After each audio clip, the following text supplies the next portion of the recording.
Namaskar everyone, this is Anju and you are watching Drops. In today's video, we will going to cover the unit auditory training, speech training and speech intervention strategies, that is Shravan Adhigam, Vak Pathan or Vak Hastakshep Ranitya, and we will going to cover all the topics listed here in both languages, English and Hindi, right? So let's start. Firstly will discuss about the auditory training. So auditory training क्या है? एक therapeutic process है which is given to improve the ability of individuals with hearing impairment to process and interpret sounds, particularly speech, right? कि जो भी speech है उसको वो अच्छे से comprehend कर सके, समझ सके, right? तो ये इसलिए जो है उनको दी जाती है, and especially for those who are using hearing aids, like कि उनको कैसे hearing aids का यहाँ पर use करना है ज़्यादा से ज़्यादा उसका input लेने के लिए, right? तो श्रवण जो प्रशिक्षण है ये एक चिकित्सीय प्रक्रिया है जिसका उद्देश्य श्रवण दोष वाले व्यक्तियों की ध्वनियों, विशेष रूप से जो भाषण है, ठीक है, कि किसी भी चीज़ को वो जब सुनते हैं तो उसको कैसे अच्छे तरीके से सुने, उसको संसाधित करने की, व्याख्या करने की क्षमता में यहाँ पर ये सुधार करते हैं. यह प्रशिक्षण विशेष रूप से उन व्यक्तियों के लिए महत्वपूर्ण है जो कि श्रवण यंत्र यहाँ पर यूज़ कर रहे हैं, क्योंकि वह उन्हें अपने श्रवण उपकरणों का अधिकतम लाभ उठाने में मदद करता है, राइट. देन रैशनल क्या होगा हमारी ऑडिटरी ट्रेनिंग का? जो लिसनिंग स्किल्स है हमारे वो यहाँ पर इन्हेंस होते हैं कि हम चीज़ों को अच्छे से रिकॉग्नाइज कर पाते हैं, जो स्पीच है हमारी डिफ्रेंशिएट कर पाते हैं, साउंड्स को समझ पाते हैं, स्पेशली जो भी हमारे स्पीच में जो भी लिसनिंग स्किल्स होते हैं, राइट, तो वो यहाँ पर बेटर हो जाते हैं, हमारा कम्युनिकेशन ज़्यादा इफेक्टिव हो जाता है. Then adaptation to hearing devices, right. So for those individuals using hearing aids, auditory training helps them adapt to new auditory inputs, facilitating more effective use of these devices, right. कि जो भी बच्चे यहाँ पर hearing aids का use कर रहे हैं वो उनको फैसिलिटेट करते हैं कि कैसे इनका ज़्यादा अच्छे तरीके से, ज़्यादा इफेक्टिव तरीके से वो यूज़ कर सकते हैं अपनी स्पीच को इम्प्रूव करने के लिए, अपनी लिसनिंग स्किल्स को इम्प्रूव करने के लिए. देन इम्प्रूव्ड स्पीच कॉम्प्रीहेंशन, जो स्पीच का कॉम्प्रीहेंशन है वो यहाँ पर इम्प्रूव हो जाता है, particularly in challenging listening environments, right, कि जहाँ पर अगर नॉइज़ ज़्यादा या एक से ज़्यादा स्पीकर बोल रहे हैं, ठीक है, तो अगर ऑडिटरी ट्रेनिंग नहीं होगी तो बच्चा यहाँ पर डिफ्रेंशिएट नहीं कर पाएगा साउंड्स के बीच में, उसको समझ नहीं पाएगा. लेकिन अगर बच्चे के पास प्रॉपर ऑडिटरी ट्रेनिंग हमने दी है तो उसका जो स्पीच का कॉम्प्रीहेंशन है वो यहाँ पर बढ़ जाएगा. Then support for language development, right? So for children, especially those with hearing impairments identified later, auditory training supports language development by improving their ability to perceive and process speech sounds, right? So particularly जिन बच्चों का हमें बाद में पता चलता है कि इनको hearing impairments है, तो उनके लिए काफ़ी ज़्यादा इंपॉर्टेंट होती है, क्योंकि ये उनकी जो एबिलिटी होती है कि कैसी चीज़ों को परसीव करना है, जो स्पीच साउंड्स इनको प्रोसेस करना है, उसको यहाँ पर इम्प्रूव करती है, राइट. तो श्रवण प्रशिक्षण के लिए तर्क हमें देखने थे. तो ये क्या है? श्रवण कौशल है हमारा, उसमें वृद्धि करती है. श्रवण प्रशिक्षण का उद्देश्य व्यक्तियों को ध्वनियों, विशेष रूप से जो बेहतर जो भाषण है उसको बेहतर ढंग से पहचानने, ठीक है, जो स्पीच अगर कोई बोल रहा है तो उसको पहचानने में, उनमें अंतर करने में और समझने में मदद करके सुनने के जो कौशल हैं उनमें सुधार करना है, राइट. देन श्रवण उपकरणों के लिए इसका अनुकूल, यानी कि जो श्रवण उपकरण अगर बच्चा यूज़ कर रहा है तो उसका कैसे उसको अच्छे तरीके से यूज़ करना है वो यहाँ पर बेटर तरीके से सिखाया जाता है. देन भाषण की जो समझ है बच्चे में, राइट, कि मान लो कहीं पर शोर है और कोई कुछ बता रहा है या एक से ज़्यादा व्यक्ति वहाँ पर बोल रहे हैं, हमें किसी पर्टिकुलर इंसान की बात सुनने, उस पर ध्यान देना, तो वो यहाँ पर चीज़ें इंप्रूव होती हैं, उस भाषण की समझ में भी सुधार होता है. देन भाषा विकास के लिए भी सहायता है, क्योंकि बच्चों के लिए विशेष रूप से जो कि ऐसे बच्चे जिनका जो श्रवण दोष है वो बाद में हमने पहचाना है, तो श्रवण प्रशिक्षण भाषण ध्वनियों को समझने और संसाधित करने की क्षमता में सुधार करके जो उनकी भाषा का विकास है उसको भी यहाँ पर समर्थन करता है, राइट. देन इंपॉर्टेंस क्या होगी? स्पीच और लैंग्वेज हमारी अच्छे तरीके से डेवलप होगी, राइट. सो पर्टिकुलरली जो चिल्ड्रन है हियरिंग लॉस के, तो उनमें जो ये फंक्शनल स्किल आएंगे, फाउंडेशनल स्किल, राइट, कि कम्युनिकेशन उनको कैसे करना है, कैसे चीज़ों को कॉम्प्रीहेंड यहाँ पर करना है, सोशल इंटरेक्शन उनका बढ़ेगा. So improve auditory skills, enhance social interaction by allowing individuals to participate more fully in conversations, so which is important for social integration and emotional wellbeing, right. कि अब अगर उनका यहाँ पर कम्युनिकेशन स्किल अच्छा हो गया तो वो ज़्यादा जो है पार्टिसिपेट करेंगे सोशल एक्टिविटीज़ में और सोशल इंटरेक्शन उनका बढ़ेगा. एंड देन एकेडमिक अचीवमेंट भी होगी जब चीज़ों को और अच्छे तरीके से यहाँ पर समझ पा रहे हैं. So for school age children, auditory training can lead to better academic performance by improving listening comprehension, which is essential for following instruction, understanding lessons and participating in classroom discussions, right. कि जब वो instruction जो उनको दी जा रही है उनको properly समझ पा रहे हैं, अपने जो लेसन्स हैं उनको समझ पा रहे हैं, पार्टिसिपेट कर रहे हैं अच्छे से, तो उनकी एकेडमिक अचीवमेंट भी यहाँ पर हमारी ऑडिटरी ट्रेनिंग से इंप्रूव होगी. देन जो क्वालिटी लाइफ है तो वो ऑब्वियसली यहाँ पर जो है इंप्रूव होगी. So for adults specially those with acquired hearing loss, auditory training is significantly improve the quality of life by reducing the social isolation and often accompanies hearing impairment, right. तो specially जो adult हैं जिनको acquired hearing loss है, मतलब किसी accident की वजह से उनका बाद में हियरिंग लॉस हो गया, तो उनको भी आइसोलेशन से बचाता है, राइट. कि कैसे उनको कम्युनिकेट करना है, कैसे दूसरों की जो स्पीच है उसको कॉम्प्रीहेंड करना है, वो सिखाया जाता है उनको. तो जो उनकी क्वालिटी है लाइफ की वो यहाँ पर बेटर हो जाती है, राइट. तो श्रवण प्रशिक्षण का महत्व क्या है कि भाषण और भाषा का जो विकास है वो अच्छा हो जाता है. तो श्रवण प्रशिक्षण भाषण और भाषा के विकास के लिए महत्वपूर्ण है, विशेष रूप से श्रवण दोष वाले बच्चों में, राइट. यह उन्हें संचार के लिए आवश्यक मूलभूत कौशल हासिल करने में मदद करता है. देन सामाजिक संपर्क, तो बेहतर श्रवण कौशल व्यक्तियों को बातचीत में अधिक पूर्ण रूप से भाग लेने की अनुमति देता है, राइट. कि जब किसी का श्रवण कौशल अच्छा होगा तो वो समाज में अच्छे से बातचीत भी करेगा, पार्टिसिपेट करेगा. तो जो सामाजिक एकीकरण की भावना है वो उसके लिए जो है समाज के एकीकरण की भावना और जो भावनात्मक कल्याण है वो यहाँ पर उसका होगा बच्चे का.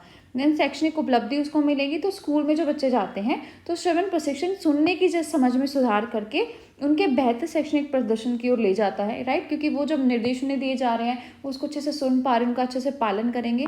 जो पाठ उनको समझाया जा रहा है, जो कक्षा में चर्चा हो रही है, तो वो उसमें एक्टिवली पार्टिसिपेट करते हैं और चीज़ों को समझ पाते हैं. तो उनकी शैक्षणिक उपलब्धि यहाँ पर अच्छी हो जाती है.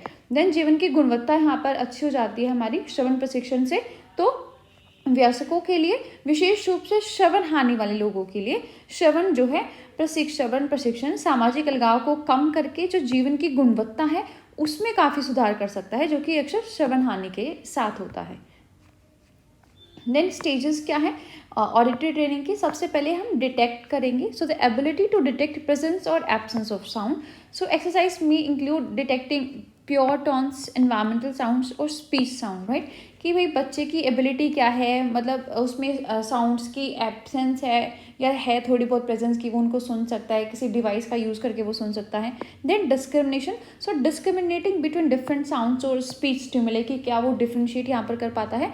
Discrimination exercises might involve distinguishing between long and short sounds, long and soft sounds and similar sounding words. Then identification, recognizing and identifying specific sound और वर्ड, राइट. कि किसी चीज़ को रिकॉग्नाइज कर पाता है क्या वो, कि मैंने पहले यही साउंड सुनी हुई है नहीं सुनी है. देन आइडेंटिफाइंग वर्ड्स, फ्रेजेस और sentences from a set of options after hearing them, right. कि एक बार किसी चीज़ को सुनकर क्या वो उनको रिकॉल यहाँ पर अच्छे से कर पा रहा है नहीं कर पा रहा है. And then comprehension, so understanding the meaning of sounds और स्पोकन लैंग्वेज, राइट. कि जो उसको बोला जा रहा है क्या वो उसको अच्छे से समझ पा रहा है, यहाँ पर कॉम्प्रीहेंड कर पा रहा है. And listening to and understanding simple sentences, following instructions और पार्टिसिपेटिंग इन कॉन्वर्सेशन, राइट. तो श्रवण प्रशिक्षण के क्या चरण है. सबसे पहले हम पता लगाते हैं कि ध्वनि की उपस्थिति है या अनुपस्थिति है, कि वही बच्चे को थोड़ा बहुत सुन रहा है या उसको बिल्कुल ही नहीं सुन रहा है, राइट. देन अभ्यास में शुद्ध स्वर, पर्यावरण की आवाज़ें या जो भाषण की आवाज़ें हैं उनको पता लगाना यहाँ पर शामिल हो सकता है, कि क्या बच्चा इनसे जो है रिलेट कर पा रहा है, इनको समझ पा रहा है या उसने कभी सुनी ही नहीं है ये चीज़ें. देन भेदभाव, तो विभिन्न जो ध्वनियाँ हैं या भाषण उत्तेजनाएं हैं उनमें अंतर करते हैं, कि क्या दो अलग अलग व्यक्ति जब बोल रहे हैं, दो अलग अलग साउंड हम जब बच्चे को सुना रहे हैं, तो क्या वो उनमें भेदभाव कर पा रहा है नहीं कर पा रहा है, राइट. तो ये भेदभाव ऐसे भी हो सकता है कि एक बहुत लंबी और एक बहुत छोटी आवाज़ यहाँ पर हम इसको सुना सकते हैं, एक तेज या धीमी आवाज़ या थोड़ी समान ध्वनि वाली जो है आवाज़ें बच्चे को सुना सकते हैं, ताकि हम देख सकें कि क्या वो इनके बीच में भेदभाव यहाँ पर कर पा रहा है नहीं. देन पहचान, तो विशिष्ट ध्वनियों या शब्दों को पहचानना, कि क्या बच्चा विशिष्ट ध्वनियों को पहचान पा रहा है. मान लो आपने मेरी आवाज़ सुनी है तो आप बाद में इसको रिकॉग्नाइज कर पाओगे, राइट, कि ये अंजू मैम की आवाज़ है. लेकिन क्या तो उन बच्चों के लिए यही पहचान की जाती है कि क्या उन्होंने जो विशिष्ट ध्वनियाँ है जो उन्होंने पहले सुनी है लाइक अपने पेरेंट्स की, राइट, तो क्या वो उनको बाद में पहचान पा रहे हैं, ठीक है. देन सुनने के बाद विकल्पों के एक सेट से, राइट, कि उनको कोई चीज़ सुना दी उसके बाद कोई शब्द या कोई वाक्यांश हम पूछ सकते हैं कि क्या वो उनको यहाँ पर पहचान पा रहा है या नहीं. देन उसकी समझ कैसी, कि कोई चीज़ उसको बोली गई है तो वो उसको कैसे समझ रहा है, राइट, उसका मीनिंग यहाँ पर वो जो है ग्रहण कर रहा है नहीं. सो ध्वनि या बोले जाने वाली भाषा का अर्थ वो कैसे समझ रहा है उसका हम पता लगाते हैं. एंड सरल इसमें क्या करते हैं हम, सरल वाक्य को सुनना समझना, कोई निर्देश उसको दे सकते हैं कि क्या अगर उसको समझ में आएगा तभी तो उसका पालन करेगा, राइट. तो ये सारी चीज़ें या किसी बातचीत में भाग लेना हम बच्चे से करा सकते हैं. देन टाइप्स क्या है ऑडिटरी ट्रेनिंग की, ये इंडिविजुअल है और एक ग्रुप एक्टिविटी है। इंडिविजुअली कि हम बच्चे को स्पेसिफिक उसकी नीड है, एबिलिटीज है, उसके अकॉर्डिंग ट्रेनिंग देंगे। So tailor to the specific needs and abilities of individual, focusing on their unique auditory challenges, right, कि उनके क्या ऑडिटरी चैलेंजेस है यहाँ पर, उन पर स्पेसिफिकली यहाँ पर फोकस किया जाता है इंडिविजुअल के। So the training can be paced according to the individuals progress, allowing for more intensive work on difficult areas, right. तो जब हम एक पर्टिकुलर बंदे के लिए स्पेसिफिकली काम कर रहे हैं तो ऑब्वियसली ज़्यादा इंटेंसिव वर्क वहाँ पर होगा कि हम डेडिकेटेडली उस बच्चे के लिए यहाँ पर काम कर रहे हैं। And then direct interaction with the therapist allow for immediate feedback and adjustment of strategies, right. और इसमें क्या होता है कि 1-to-1 सेशन होते हैं, तो जब हम डायरेक्टली यहाँ पर इंटरेक्शन करते हैं थेरेपिस्ट के साथ, तो कोई भी फीडबैक अगर हमें चाहिए होती है वो हमें मिल जाती है, या कोई एडजस्टमेंट अगर हमें स्ट्रेटजीज में करना है अपनी, तो वो यहाँ पर हो जाती है। देन ग्रुप ऑडिटरी ट्रेनिंग होती है, so offers opportunities for social learning and practice in group setting which can be beneficial for improving communication skill in a more natural environment, right. तो ग्रुप ट्रेनिंग का अपना अलग फ़ायदा है कि भाई हम नेचुरल सेटिंग में हमारा कम्युनिकेशन स्किल है उसको यहाँ पर इंप्रूव करते हैं। Participants can share experience and strategies which can enhance motivation and engagement, right. तो यहाँ पर एक दूसरे बच्चे जो है अपना एक्सपीरियंस है, अपनी स्ट्रेटजीज की कैसे वो सीख रहे हैं, तो वो यहाँ पर शेयर करते हैं, जिससे बच्चों का मोटिवेशन है वो यहाँ पर इंक्रीज होगा। And group settings can stimulate real world listening environment such as conversation with multiple speakers और विद बैकग्राउंड नॉइस, राइट। तो श्रवण प्रशिक्षण के प्रकार क्या हैं, तो ये व्यक्तिगत श्रवण प्रशिक्षण भी हो सकता है कि हम एक बच्चे को यहाँ पर दे रहे हैं, और ये समूह में भी हम उनको सिखा सकते हैं। तो व्यक्तिगत क्या है, ये व्यक्ति की विशिष्ट आवश्यकताओं और क्षमताओं के अनुरूप उनकी जो अनूठी श्रवण की चुनौतियां हैं उन पर ध्यान केंद्रित करते हुए होता है। ये प्रशिक्षण को व्यक्ति की प्रगति के अनुसार गति दी जा सकती है, राइट, कि अगर बच्चा थोड़ा स्पीड से सीखने लग गया जल्दी जल्दी तो हम उसको थोड़ा फास्ट तरीके से सिखाएंगे, लेकिन अगर वो स्लो कर रहा है तो उसको धीमी गति से हम यहाँ पर चीज़ें सिखाएंगे, जिससे जो कठिन क्षेत्र हैं बच्चे के उस पर अधिक गहन कार्य हम यहाँ पर कर पाते हैं। और चिकित्सक के साथ जब बच्चा सीधी बातचीत करता है तो उसे तत्काल प्रतिक्रिया मिल जाती है कि क्या उसने सही किया है, गलत किया है, और जो भी रणनीतियाँ होती हैं उनमें कोई अगर चेंजेस करने, कोई समायोजन करने, तो उनकी अनुमति भी उनको मिल जाती है, राइट। देन समूह जो श्रवण प्रशिक्षण है इसके अपने लाभ है। जो समूह सेटिंग है इसमें सामाजिक सीखने और अभ्यास के अवसर ये प्रदान करता है, राइट, कि जैसे हम एक समाज में रहते हैं तो समूह में हमें वैसी ही फीलिंग आती है, उसमें हम चीज़ों को सीखते हैं यहाँ पर, जो कि अधिक प्राकृतिक वातावरण में संचार कौशल के सुधार के लिए यहाँ पर फायदेमंद हो सकता है, राइट, कि हमने एक प्राकृतिक वातावरण में समूह में चीज़ों को सीखा है। देन इसमें क्या होता है कि जो भी प्रतिभागी है वो अपने अनुभव, अपनी रणनीतियों को साझा करती हैं, जो कि प्रेरणा और जुड़ाव का यहाँ पर बढ़ा देती हैं। और समूह सेटिंग वास्तविक दुनिया में जो सुनने का वातावरण है उसका अनुकरण कर सकती है, जैसे कि कई स्पीकर साथ में बोल रहे हैं तो उसको कैसे समझना है वो हम समूह में रह के सीख सकते हैं, या अगर वहाँ पर शोर आ रहा है बैकग्राउंड में, राइट, तो उसको कैसे हमें जो है नेग्लेक्ट करना है और फिर भी हमें जो स्पीच है उसको कॉम्प्रीहेंड करना है, उसको अच्छे तरीके से सुनना है, तो वो सारी चीज़ें हम यहाँ पर सीख जाते हैं, राइट। देन मेथड्स क्या है ऑडिटरी ट्रेनिंग के, so first is are analytical auditory training, so it involves breaking down speech into smaller components such as phonims or syllables or training the individual to recognize and differentiate them, right, कि जो basic unit है हमारी sound की phoneme की, किसी की sound किस word की कैसे साउंड आती है, तो हम यहाँ से बच्चे के लिए स्टार्ट कर सकते हैं एनालिटिकल ऑडिटरी ट्रेनिंग में, राइट, कि जो फोनिम्स है उनमें वो डिस्क्रिमिनेशन कर पाए, कि उनको समझ पाए कि ये किसकी साउंड है, ये किसके साउंड है, जो कॉन्सोनेंट्स है या वोवल्स है उनको यहाँ पर समझ पाए। Then synthetic auditory training, so emphasize understanding the meaning of spoken language by listening the whole sentence on phrase, right. इसमें क्या होता है कि एक पूरा सेंटेंस या जब फ्रेज बोलते हैं तो उसके बाद हम देखते हैं कि बच्चा कैसे कॉम्प्रीहेंड कर पा रहा है, उसको हमें यहाँ पर इंप्रूव करना है। So listening to and comprehending sentences following multiple instruction, right, कि उनको बच्चा यहाँ पर कैसे कॉम्प्रीहेंड कर पा रहा है। तो श्रवण प्रशिक्षण के तरीके क्या है, तो पहला है हमारा विश्लेषणात्मक श्रवण प्रशिक्षण। इसमें हम भाषा को छोटे छोटे घटकों में तोड़ेंगे, लाइक सबसे पहले कि ध्वनि कैसी है, कि ध्वनि को बच्चा समझ पा रहा है नहीं पा रहा है, शब्दांश को बच्चा समझ पा रहा है नहीं समझ पा रहा है, राइट। तो इसमें क्या करते हैं हम व्यक्तियों को उन्हें पहचानने और उनमें अंतर करने के लिए प्रशिक्षित करते हैं कि कैसे आप इनको समझ सकते हैं। उदाहरण के लिए हम ध्वनि भेदभाव अभ्यास बच्चों से करा सकते हैं कि भाई इस ध्वनि में भेदभाव करके दिखाओ, क्या ये सिमिलर आपको लग रही है या डिफरेंट है ये, राइट। देन स्वर और व्यंजन जो हैं उनको हम बच्चों से अलग अलग करा सकते हैं। देन सिंथेटिक श्रवण प्रशिक्षण होता है, तो इसमें पूरा वाक्य या जो वाक्यांश है वो एक बार हम बच्चे को सुनाते हैं और फिर देखते हैं कि क्या उसका अर्थ यहाँ पर बच्चा समझ पा रहा है नहीं पा रहा है, राइट। तो उदाहरण के लिए हम सुनना और समझना, ठीक है, कि कैसे कोई चीज़ हम बच्चे को बोल रहे हैं, फिर हम उससे पूछ रहे हैं कि उसने बच्चे ने कैसे उसको समझा है, या कोई बहुचरणीय जो निर्देश है कि राइट, कि हमने इंस्ट्रक्शंस दिए कि स्टेप 1 ऐसे है, स्टेप 2 ऐसे, स्टेप 3 ऐसे है, राइट, मल्टीपल इंस्ट्रक्शन हमें बच्चे को दिए कि उन चीज़ों को बच्चा यहाँ पर कैसे समझ पा रहा है, राइट। देन नेक्स्ट है हमारा pragmatic auditory training. So it enhances the use of communication strategies in everyday listening situations, particularly in noisy environment, right, कि हम जो एवरीडे बेसिस पे जो हमारी कम्युनिकेशन की स्ट्रेटजीज़ है कि नॉइज़ आ रही है फिर भी हमें कहीं पर कॉम्प्रीहेंड करना है किसी स्पीच को, तो वो चीज़ें यहाँ पर सिखाई जाती हैं। तो इसके लिए हम रोल प्ले कॉन्वर्सेशन करा सकते हैं डिफरेंट सेटिंग्स में। Then practicing strategies to improve understanding in noise, right, यहाँ पर हम प्रैक्टिस करा सकते हैं बच्चों को कोई स्ट्रेटजी सिखा के कि अगर वहाँ पर नॉइस है फिर भी आप चीज़ों को कैसे समझ सकते हो, फिर भी आप स्पीच पर कैसे कॉन्सेंट्रेट कर सकते हो।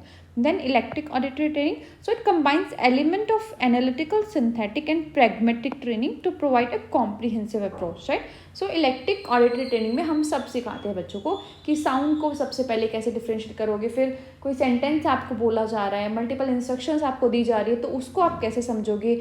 एंड देन नेचुरल एनवायरनमेंट में, नेचुरल सेटिंग में आप नॉइस को कैंसिल करके कैसे अपनी स्पीच पर कंसंट्रेट करोगे, राइट। तो इसमें सभी चीज़ों का यहाँ पर सिखाया जाएगा। सो mix of phoneme discrimination, sentence comprehension and real world listening practice, right, तो सारी चीज़ें यहाँ पर एक साथ कराई जाती हैं, राइट। देन हमारा व्यवहारिक श्रवण प्रशिक्षण, इसमें रोज़मर्रा की जो सुनने की स्थिति है, राइट, कि बाहर सुन रहे हैं एक नेचुरल वातावरण में, तो वहाँ पर संचार की रणनीतियों का उपयोग हमें कैसे करना है वो यहाँ पर बताया जाता है। उदाहरण के लिए अलग अलग सेटिंग में हम भूमिका निभा सकते हैं, राइट, कि बच्चे को वो भूमिका प्रॉपर निभानी है डिफरेंट सेटिंग्स में।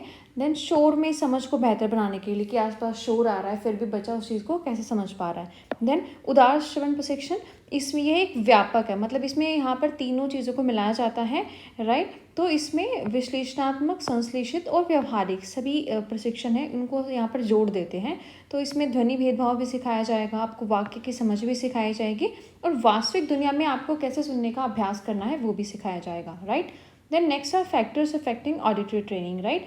तो सबसे पहले तो age of onset of hearing loss, right, कि हियरिंग लॉस कब हुआ था, उससे पहले बच्चे की लैंग्वेज डेवलपमेंट हो गई थी या नहीं हुई थी, तो वो यहाँ पर इम्पेक्ट करेगा हमारी ऑडिटरी ट्रेनिंग को, राइट। क्योंकि जब हमारी जो लेट आइडेंटिफाई करते हैं हम हियरिंग लॉस को, तो उस केस में थोड़ा ज़्यादा डिफिकल्ट यहाँ पर हो जाती है हमारी auditory training. Then degree and type of hearing loss, कि भाई बच्चे को किस टाइप का हियरिंग लॉस है, माइल्ड है, मॉडरेट है, सीवियर है या प्रोफाउंड है, राइट, तो वो भी यहाँ पर अफेक्ट करेगा हमारी ऑडिटरी ट्रेनिंग को। And then timing of intervention, right, कि हम अर्ली इंटरवेंशन कर रहे हैं, लेट इंटरवेंशन कर रहे हैं, तो वो सारी चीज़ें यहाँ पर हमारी ऑडिटरी ट्रेनिंग को अफेक्ट करेंगी, राइट। तो श्रवण प्रशिक्षण को प्रभावित करने वाले कारक हमें देखने हैं। तो सबसे पहले श्रवण हानि की शुरुआत की उम्र क्या थी, कि उससे पहले हमारा जो भाषा थी वो विकसित हो गई थी, या हमें भाषा नहीं आई थी उस टाइम तक, राइट, या किसी बच्चे को जो श्रवण सुनाई नहीं दे रहा है, ये हमें बहुत लेट पता लगा, राइट। तो ये सारी चीज़ें जो हैं यहाँ पर हमारे श्रवण प्रशिक्षण को प्रभावित करती है। साथ ही श्रवण हानि की डिग्री क्या है, राइट, कि हल्की श्रवण हानि है बच्चे को, मध्यम श्रवण हानि है, गंभीर है या गहरी श्रवण हानि है, तो वो यहाँ पर प्रभावित करेगी हमारे श्रवण के प्रशिक्षण को। और उसके बाद हस्तक्षेप का समय, राइट, कि हमने जल्दी हस्तक्षेप कर लिया था या बहुत विलंबित हस्तक्षेप हमने किया, कि बहुत लेट हमने किया, तो वो सारी चीज़ें यहाँ पर हमारे श्रवण प्रशिक्षण को प्रभावित करेंगी, right. Then use of hearing devices. So the type and effectiveness of hearing devices used can impact the success of auditory training, right? अब हम कौन सी hearing devices यहाँ पर यूज़ कर रहे हैं वो भी यहाँ पर काफ़ी हद तक बताते हैं कि जो हमारी ऑडिटरी ट्रेनिंग है वो कितनी इफेक्टिव होगी, राइट। मान लो किसी बच्चे को थोड़ा ज़ोर से अगर बोले तो सुनाई दे रहा है, तो वो ऐसी हियरिंग एड यहाँ पर यूज़ कर रहा है कि वो जो है साउंड की पिच यहाँ पर उसको एनहेंस करके देती है, तो उसकी ऑडिटरी ट्रेनिंग यहाँ पर अच्छी हो जाएगी, राइट। देन बच्चे की कॉग्निटिव एबिलिटीज़ क्या है, लाइक अटेंशन स्पेन कैसा है बच्चे का, मेमोरी कैसी है, and the processing speed, right, कि उसका दिमाग यहाँ पर कितना तेज चलता है, कितनी जल्दी वो चीज़ को प्रोसेस कर पाता है इफेक्टिवली, तो वो यहाँ पर उसकी ऑडिटरी ट्रेनिंग को इफेक्ट करेगा। Then motivation and family support, कि बच्चे के अंदर खुद मोटिवेशन कितना है किस चीज़ को सीखने का, और उसके पास फैमिली का सपोर्ट कैसा है, तो वो सारी चीज़ें यहाँ पर उसको अफेक्ट करेंगी, right.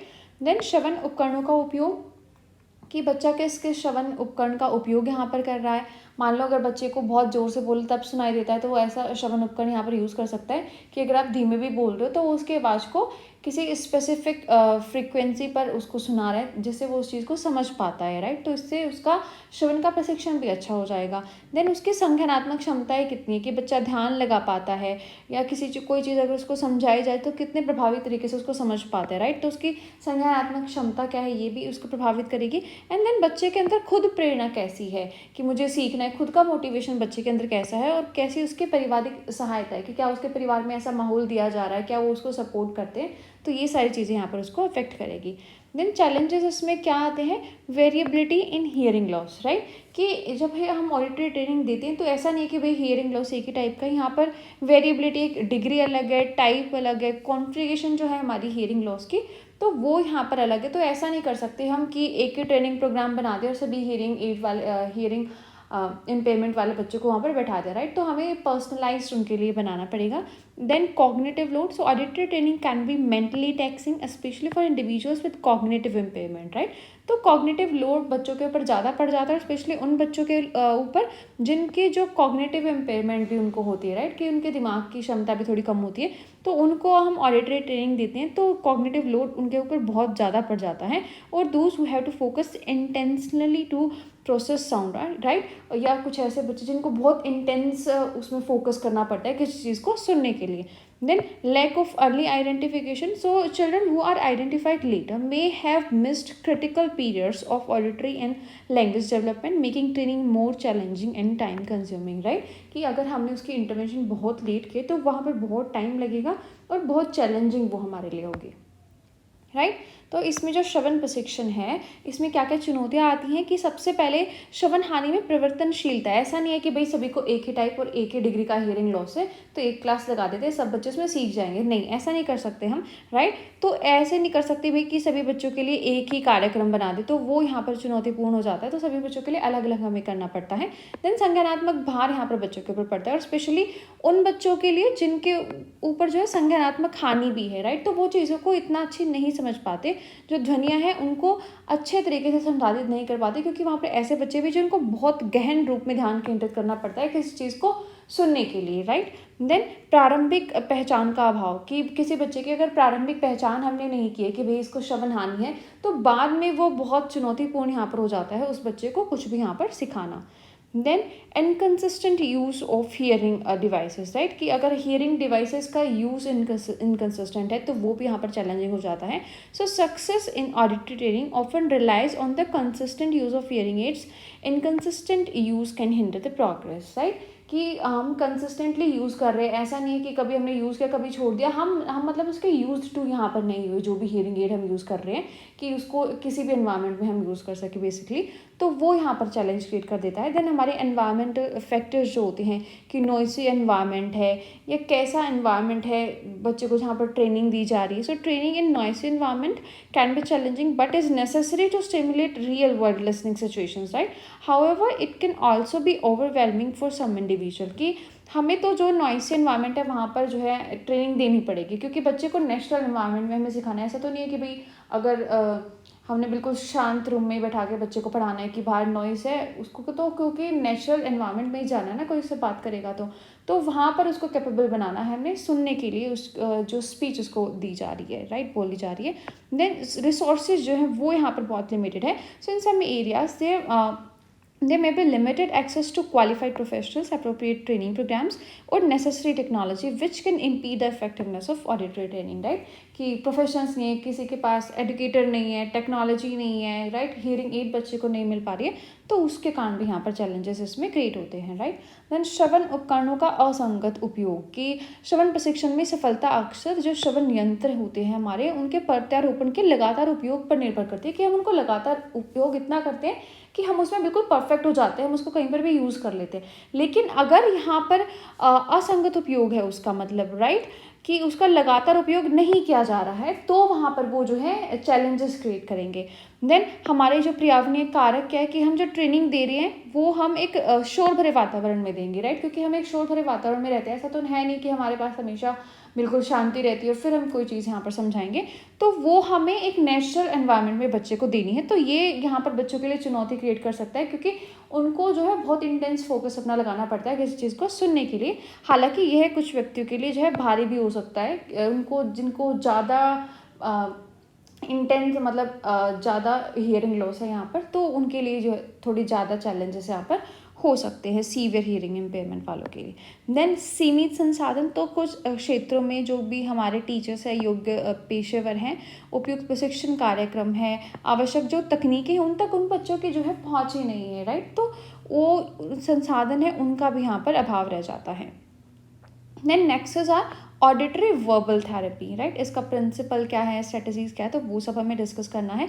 So auditory verbal therapy is a specialised approach designed to teach children who are deaf और hard of hearing to use their hearing as the primary sensitive modality for developing spoken language, right. कि जो भी उनकी बची खुची hearing की capacity है कि उसको कैसे यूज करेंगे वो, तो वो यहाँ पर सिखाया जाता है। Maximizing auditory input, so emphasizing using hearing aids to provide access to sound and promote listening skills, right. कि कैसे अगर बच्चे को थोड़ा लाउड आवाज़ में सुनता है, लाउड वॉल्यूम में, तो कैसे हम उसको कौन सा डिवाइस यहाँ पर दे सकते हैं जिससे कोई भी अगर बच्चे से बात कर रहा है तो वो जो है उसकी टीच उसको इंक्रीज कर सकता है ताकि बच्चे को वो चीज़ सुन जाए, राइट। तो ऑडिटरी इनपुट बेसिकली जो हमारा होता है उसको मैक्सिमाइज यहाँ पर किया जाता है, राइट। देन श्रवण मौखिक चिकित्सा, उसका सिद्धांत क्या है, क्या क्या आवश्यकताएं हैं, रणनीतियाँ, वो हमें देखना है।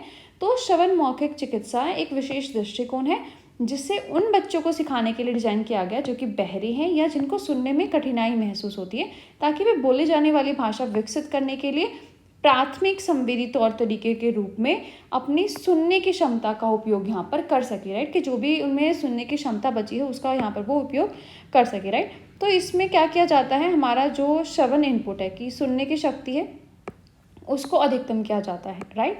सो ध्वनि तक पहुंच प्रदान करने के लिए सुनने का जो कौशल है उसको बढ़ावा देने के लिए श्रवण यंत्रों का उपयोग करने पर यहाँ पर जोर दिया जाता है कि कैसे जो बच्चे की बची खुची सुनने की क्षमता है इसका ज़्यादा से ज़्यादा उपयोग यहाँ पर हम कर पाएँ, राइट। उसकी अर्ली इंटरवेंशन की जाती है। हमारा फोकस रहता है कि भाई अगर हियरिंग इम्पेयरमेंट बच्चे को है तो उसको अर्ली आइडेंटिफाई करो, राइट, ताकि जो उसके क्रिटिकल पीरियड है लैंग्वेज डेवलपमेंट से लैंग्वेज डेवलपमेंट के, उससे पहले जो है हम बच्चे को उसकी जो भी अर्ली इंटरवेंशन है वो कर दें, और जो भी यहाँ पर हम उसको हेल्प कर सकते हैं, जो भी लैंग्वेज सिखा सकते हैं, वो उसके क्रिटिकल पीरियड में हम उसको अच्छे तरीके से सिखा सकें, right. Then active listening, so encourage children to rely on auditory input for language development rather than visual cues or sign language, right।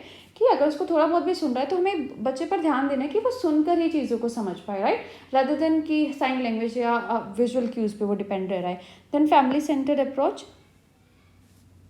involves parent and caregivers in the therapy process, providing them with strategies to support their child's auditory development at home, right। कि जब भी हम therapy बच्चे को दे रहे हैं तो उसके पेरेंट्स को इन्वॉल्व करेंगे कि क्या स्ट्रेटजीज जो है वो घर पर भी यूज़ कर सकते हैं ताकि जो बच्चे की ऑडिटरी डेवलपमेंट है उसमें उसको वो इंक्रीज़ कर सके, उसमें वो हेल्प यहाँ पर कर सके। Then natural communication context, so therapy is integrated into everyday activities to promote practical use of auditory skills in real life situation, right. कि जो थेरेपी है हमारी ऐसे एनवायरनमेंट में दी जाती है जैसे रियल लाइफ सिचुएशन होती है, ताकि बच्चा अपनी रियल लाइफ सिचुएशंस में उनको डायरेक्टली इम्प्लीमेंट कर पाए। तो सबसे पहले हमें प्रारंभिक हस्तक्षेप करना है कि जितना जल्दी हो सके पता लगाना है कि बच्चे को जो है हियरिंग इम्पेयरमेंट है या नहीं है, राइट, ताकि उसमें उचित हस्तक्षेप हम उस टाइम पर कर सके जो भी उसकी लैंग्वेज डेवलपमेंट के लिए एक महत्वपूर्ण अवधि हमारा अर्ली चाइल्डहुड, राइट। देन बच्चे का जो श्रवण है उसको हमें सक्रिय बनाना है कि अगर बच्चा सुन सकता है थोड़ा बहुत भी तो उसको हमें ज़्यादा से ज़्यादा यहाँ पर एनकरेज करना है कि वो सुनकर चीज़ों को सीखे, रैदर देन वो यहाँ पर साइन लैंग्वेज, सांकेतिक भाषा या दृश्य संकेतों की मदद से जो सीख रहा है। देन पारिवारिक केंद्रित दृष्टिकोण हमें बताना है, राइट, कि जो भी चिकित्सा प्रक्रिया हम यूज़ कर रहे हैं या थेरेपी दे रहे हैं तो उसमें हमने फैमिली वालों को इन्वॉल्व करना ताकि वो यहाँ पर देख सके कि कैसे हम बच्चे को सिखा रहे हैं और घर पर वो कैसा माहौल बच्चे को दे सकते हैं। देन प्राकृतिक संचार संदर्भ, राइट, जो वास्तविक जीवन की स्थितियाँ हैं उनमें उसका श्रवण कौशल है उसके उपयोग को कैसे बढ़ाना है वो हमें यहाँ पर बच्चे को सिखाना है। देन प्री रिक्वायसाइट्स क्या होंगे ऑडिटरी वर्बल थेरेपी की?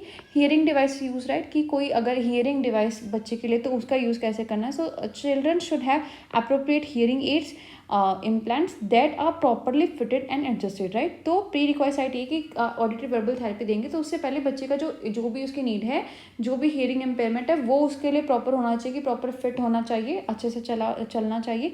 देन कंसिस्टेंट होना चाहिए उस डिवाइस का यूज़, ताकि बच्चा उसमें परफेक्ट हो जाए.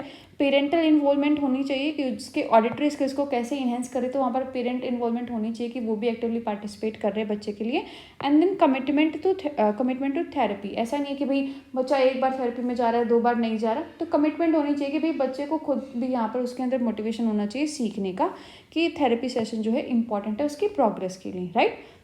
तो जो भी हमारी श्रवण मौखिक चिकित्सा है, इसके लिए पूर्व आवश्यकताएं क्या है कि जो श्रवण उपकरण है उसका उपयोग बच्चे को आना चाहिए. जो भी श्रवण उपकरण बच्चे के लिए परफेक्ट है वो उसके पास होना चाहिए, बिल्कुल फिट होना चाहिए. ऐसा नहीं है कि उसकी जो डिवाइस है वो ही लूज है, बार बार गिर रही है, राइट. देन उसका लगातार उपकरण का जो उपयोग है वो बच्चे को आना चाहिए कि उसका इतना लगातार उसने उपयोग किया कि वो उसमें अब परफेक्ट हो गया है, वो चीज़ उसको जो है अब परेशान नहीं करती है कि उसके कान में ऐसे डिवाइस हो, वो उसमें परफेक्ट हो गया है. देन माता पिता की भागीदारी होनी चाहिए कि वो कैसे यहाँ पर जो बच्चे की ऑडिटरी स्किल है, श्रवण शक्ति है, उसको जो यूज़ कर रहे हैं, उससे उसकी जो भाषा का विकास करने में उसकी सहायता कर रहे हैं. देन चिकित्सा के प्रति उनकी प्रतिबद्धता होनी चाहिए कि जो भी थेरेपी है बच्चा हर बार जा रहा है थेरेपी लेने के लिए, राइट. ऐसा नहीं कि एक बार बच्चा गया, 2 बार नहीं गया, तो उसमें भी उसकी प्रतिबद्धता होनी चाहिए. देन स्ट्रेटजीज क्या है? ऑडिटरी इंटीग्रेशन यहाँ पर हम करेंगे. Focuses on developing the ability to perceive, discriminate and understand sounds through auditory input alone, right. कि केवल ऑडिटरी इनपुट से हम चीज़ों को कैसे समझे, कैसे उनमें डिस्क्रिमिनेशन करें कि ये साउंड्स यहाँ पर अलग है, तो वो यहाँ पर आना चाहिए. देन साउंड रिकॉग्निशन की जो भी साउंड रिकॉग्निशन की एक्सरसाइज है वो हम यहाँ से बच्चों से कराएंगे.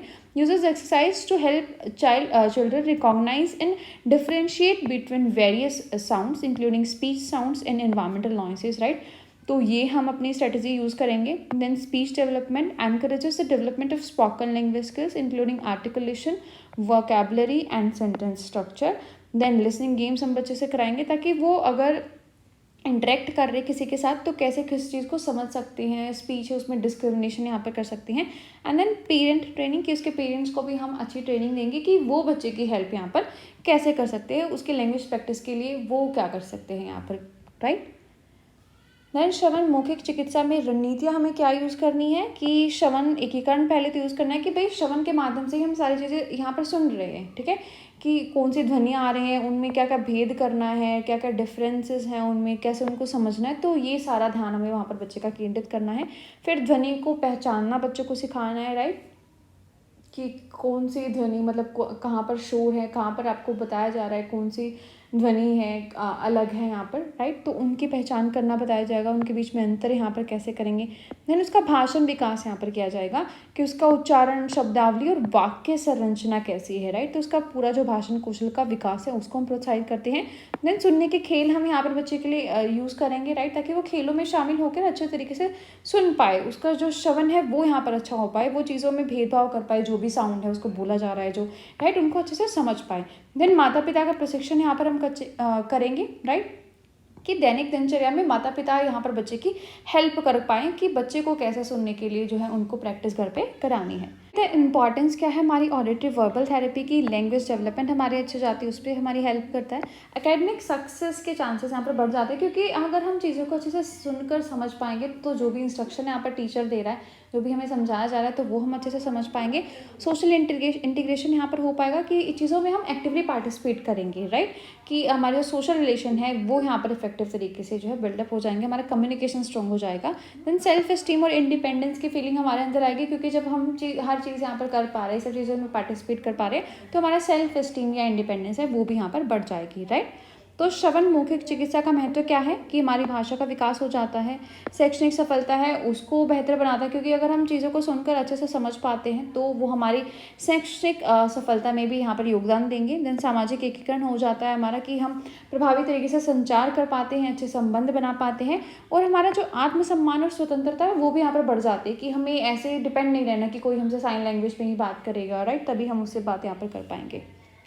Then role of the teacher in auditory verbal therapy, right. तो एक फैसिलिटेटर का यहाँ पर रोल होता है जो भी हमें ऑडिटरी ट्रेनिंग देता है। सो teachers play a key role in creating an environment that supports and reinforces the use of auditory skills in classroom, right. कि यहाँ पर टीचर एक मेन रोल प्ले करता है कि कैसे हम ऑडिटरी स्किल्स को अपने क्लासरूम में यूज़ कर सकते हैं। देन कोलैबोरेटर विद थेरेपिस्ट, जो भी हमारे थेरेपिस्ट होते हैं उनके साथ वो कोलैबोरेट करते हैं। So work closely with auditory verbal therapy professionals to understand the implemented strategies that support the child's auditory and language development, right. तो वो उनके साथ भी कोलैबोरेट करते हैं कि भाई आपने जो है बच्चों को किस स्ट्रेटजी से सिखाया, कैसे हम उनकी हेल्प कर सकते हैं, कैसे नॉर्मल क्लासरूम में हमें उन बच्चों को सिखाना, उनके साथ कम्युनिकेट करना है। देन फैमिली के लिए सपोर्टर का काम करते हैं, उनकी जो प्रोग्रेस है बच्चों की उसको मॉनिटर करते हैं। और जो भी इंक्लूसिव प्रैक्टिसेस हैं बच्चों के लिए कि कैसे उनकी जो वर्बल इनपुट है उसको इन्हेंस करना है, तो वो एक ऐसा एनवायरनमेंट अपने क्लासरूम में क्रिएट करते हैं कि उनका जो वर्बल इनपुट है वो यहाँ पर इन्हेंस होता है, राइट। तो श्रवण मौखिक चिकित्सा में शिक्षक की भूमिका क्या है, तो वो हमें देखना है कि श्रवण कौशल के सुविधाकर्ता वो यहाँ पर होते हैं। तो शिक्षक जो होते हैं हमारे, वो कक्षा में श्रवण कौशल का उपयोग का समर्थन करके और उसे सुदृढ़ करने वाला वातावरण बनाने में एक महत्वपूर्ण भूमिका निभाते हैं। साथ ही जो भी चिकित्सक होते हैं, जो भी थेरेपी देते हैं, तो उनके साथ भी वो बातचीत करते हैं कि भाई क्या थेरेपीज आप दे रहे हैं, तो उसमें यहाँ पर वो सहायता करते हैं। देन परिवार का समर्थन करते हैं, फैमिलीज़ को यहाँ पर सपोर्ट करते हैं कि कैसे वो बच्चे को सिखा सकते हैं, बच्चे की कैसे प्रगति हो रही है उसकी निगरानी करते हैं। और जो भी समावेशी प्रथाएं हैं, राइट, कि कक्षा में बच्चे को कैसे जो उसका श्रवण की क्षमता है उसको इन्हेंस कर सकते हैं, तो उस पर वो ध्यान देते हैं। तो एक समावेशी कक्षा वातावरण को बढ़ावा देते हैं जो बच्चों की सुनने की जो ज़रूरतें हैं उनको समायोजित करता है और साथियों के साथ जो भी उसकी बातचीत है उसको बढ़ावा देता है। Then orientation to speech acoustics, right? So speech acoustics refers to the study of physical properties of speech sounds. So understanding speech acoustics is important for both auditory training and auditory verbal training, right? तो frequency कैसी है, जो pitch है speech sounds की, which helps in differentiating between different vowels and consonant, वो यहाँ पर सिखाया जाता है। intensity क्या है, loudness क्या है हमारी speech sounds में, affecting how well sounds are perceived, particularly in noisy environments. Then duration, so the length of time a speech sound is held, which is important for recognizing and distinguishing between sounds, right? कि कितने duration के लिए जो है वो speech आ रही है, length of time क्या है उस स्पीच की, ताकि उनमें जो साउंड्स हैं उनमें डिफ्रेंशिएट बच्चे यहाँ पर कर सके, राइट। तो भाषण ध्वनि की के लिए अभिविन्यास, इसमें क्या होता है कि जो आवृत्ति होती है, तीव्रता होती है, अवधि होती है, उन सभी के बारे में जो बच्चे को सिखाया जाता है।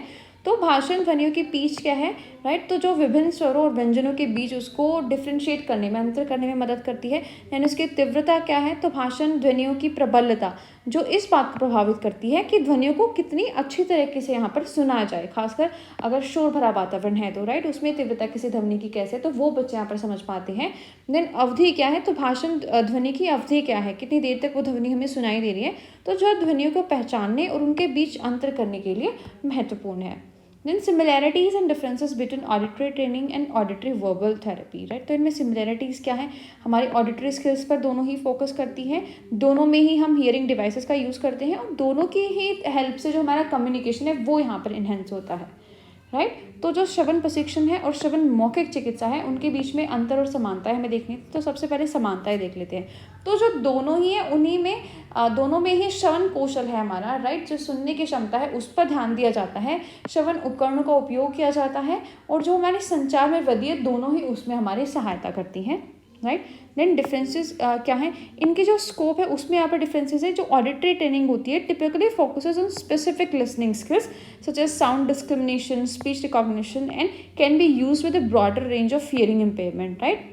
जो हमारी ऑडिटरी ट्रेनिंग है तो वो हमारा बेसिकली कुछ एरियाज़ पे काम करती है कि कैसे ये चीज़ों को डिफ्रेंशिएट करना है, स्पीच को कैसे इनको रिकॉग्नाइज करना है। लेकिन जो auditory verbal therapy on the other hand is comprehensive approach, right. तो ये एक कॉम्प्रिहेंसिव अप्रोच होती है जिसमें हमारी spoken language development to auditory input and is specifically design for children with hearing impairment, वो are using hearing aids, right. तो हम बोल सकते हैं कि भाई जो स्कोप है ऑडिटरी ट्रेनिंग की थोड़ी कम है और ऑडिटरी वर्बल जो थेरेपी है उसकी जो अप्रोच है वो यहाँ पर ज़्यादा कॉम्प्रिहेंसिव है।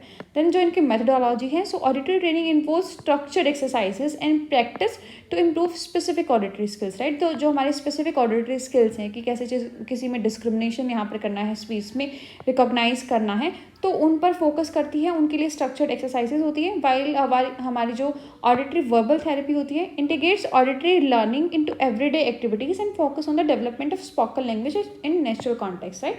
तो जो हमारी ऑडिटरी वर्बल थेरेपी है वो यहाँ पर देखते हैं कि हम नेचुरल एनवायरनमेंट में कैसे फोकस कर सकते हैं अपनी स्पोकन लैंग्वेज में। देन जो ऑडियंस है, so auditory training can be applied to individuals of various ages and hearing loss levels, whereas auditory verbal therapy is primarily used with young children who are just beginning to develop language, right। तो जो auditory training है वो है कि किसी भी as में हम दे सकते हैं, अगर वहाँ पर जो है हियरिंग इम्पेयरमेंट बच्चे को डिटेक्ट हुई है किसी भी एज में, राइट। लेकिन जो हमारी ऑडिटरी वर्बल थेरेपी है वो स्पेसिफिकली ऐसे बच्चों को दी जाती है कि जिनके लैंग्वेज डेवलपमेंट अभी हुई नहीं है, हमें उनका जो है अर्ली इंटरवेंशन में पता लग गया कि यहाँ पर बच्चे को हियरिंग इम्पेयरमेंट है। तो इनमें अंतर क्या है, जो दायरा है श्रवण प्रशिक्षण का जो दायरा है वो यहाँ पर थोड़ा कम है। तो आमतौर पर उसमें कुछ ही जो कौशल होते हैं जैसे ध्वनि भेदभाव और भाषण पहचान करनी, तो ये सिखाया जाता है। हालांकि जो हमारा ऑडिटरी वर्बल थेरेपी है इसका जो दृष्टिकोण है ये व्यापक होता है कि कैसे किसी चीज़ को सुने, किसी चीज़ को समझे, राइट, उसकी पीच क्या थी, लाउडनेस क्या थी, तो इसमें सभी चीज़ों पर ध्यान दिया जाता है। फिर जो कार्य प्रणाली होती है, जो श्रवण प्रशिक्षण है वो हमारा एक जो है संरचित तरीके से होता है, राइट, कि ये चीज़ हमें सिखानी तो ये प्रैक्टिस हम बच्चे से कराएंगे। लेकिन जो हमारी ऑडिटरी वर्बल थेरेपी है वो एक नेचुरल एनवायरनमेंट में एक प्राकृतिक वातावरण में कैसे चीज़ों को समझ सकते हैं, कैसे सीख सकते हैं, वो वहाँ पर हमें सिखाई जाती है। देन जो श्रोता होते हैं, तो हमारी जो भी यहाँ पर श्रवण प्रशिक्षण है तो वो फोकस करता, वो किसी भी आयु वाला कोई इंसान है जिसको श्रवण हानि है तो दे सकते हैं। लेकिन जो ऑडिटरी वर्बल थेरेपी है वो केवल उन बच्चों को दी जाती है जिनका जो है भाषा विकास यहाँ पर शुरू ही हुआ है, राइट, जिनका हमने प्रारंभिक हस्तक्षेप करना है, तो ये ऑडिटरी वर्बल थेरेपी वहाँ उनको दी जाती है। Then next is our speech reading, right? So speech reading is a technique used by individuals with hearing impairments to understand spoken language by visually interpreting the movement of lips, face and body. It involves combining visual cues with auditory information to enhance communication, right? Speech reading कि मैं बोल रही हूँ तो आप मेरे expression से मेरे लिप्स को देख कर कि क्या बोला जा रहा है, उनकी शेप क्या है, राइट। देन मेरे एक्सप्रेशंस क्या कह रहे हैं, मेरी बॉडी लैंग्वेज कैसे, तो उन सभी चीज़ों से हम कैसे कम्युनिकेट कर पाए, उनको कैसे रीड कर पाए बेसिकली, तो ये हमारी स्पीच रीडिंग होती है, राइट। तो स्पीच रीडिंग एक ऐसी तकनीक है जिसका उपयोग श्रवण बाधित व्यक्तियों द्वारा होठों, चेहरे या जो शरीर की हरकतें हैं उनको देखकर बोले जाने वाली भाषा को समझने के लिए किया जाता है। इसमें संचार को बेहतर बनाने के लिए श्रवण जानकारी के साथ दृश्य संकेतों को जोड़ा जाता है, राइट, कि जो भी हम थोड़ा बहुत सुन सकते हैं वो सुन तो रहे हैं लेकिन साथ में ही हम देख कर भी समझ रहे हैं कि आगे वाला क्या बोलना चाह रहा है, राइट। देन रेशनल क्या है, supplementing hearing. So speech reading serves as a supplementary strategy for understanding speech, particularly when auditory input alone is insufficient और unavailable due to hearing loss, right, कि जब हम अकेले सुनकर अपना काम नहीं चला पाते, राइट, कि अच्छे से नहीं सुन पाते, उसमें कोई डिफेक्ट है, तो हम देख कर उसको यहाँ पर इन्हेंस कर पाते हैं, राइट। ये हमारी हियरिंग में सप्लीमेंट का एक काम करता है। देन हमारी जो कम्युनिकेशन है वो इम्प्रूव होती है कि जो भी थोड़ा बहुत सुन रहा है तो ऐसा नहीं कि हमें बार बार पूछना पड़ेगा, हम उसको देख कर यहाँ पर स्पीच रीडिंग की हेल्प से उसको समझ सकते हैं। Then contextual cues, so providing additional contextual and visual information that can aid in understanding speech specially in noisy environment, right, कि नॉइजी एनवायरनमेंट है तो वहाँ पर अगर हम नहीं सुन पा रहे तो देख कर हम चीज़ों को यहाँ पर समझ पाते हैं। तो स्पीच रीडिंग के लिए तर्क क्या है कि जो हमारा श्रवण है उसको पूरक ये बनाता है।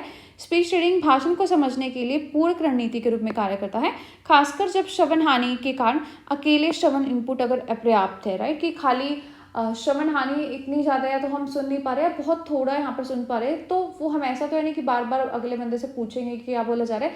इंस्टीड अगर हम स्पीच रीडिंग करेंगे तो उसको यहाँ पर समझ पाएंगे कि क्या वो बोलना चाह रहे हैं। इससे हमारे जो संचार है उसमें सुधार होता है और संदर्भ संबंधी जो है उसमें सुधार यहाँ पर होता है, क्योंकि अगर मान लो शोर भरा वातावरण है वहाँ पर अगर हम सुनकर भी काम चला रहे लेकिन स्टिल शोर भरा वातावरण है तो उसमें अगर हमें कुछ नहीं सुन रहा है तो हम देख कर यहाँ पर समझ पाते हैं कि क्या वो कहना चाह रहे हैं, right. Then need of speech reading, जो हियरिंग लॉस है उन बच्चों को यहाँ पर स्पीच रीडिंग की नीड होती है ताकि जो भी उनकी ऑडिटरी इन्फॉर्मेशन में गैप है उनको फिल कर सके, उनमें जो कमी है।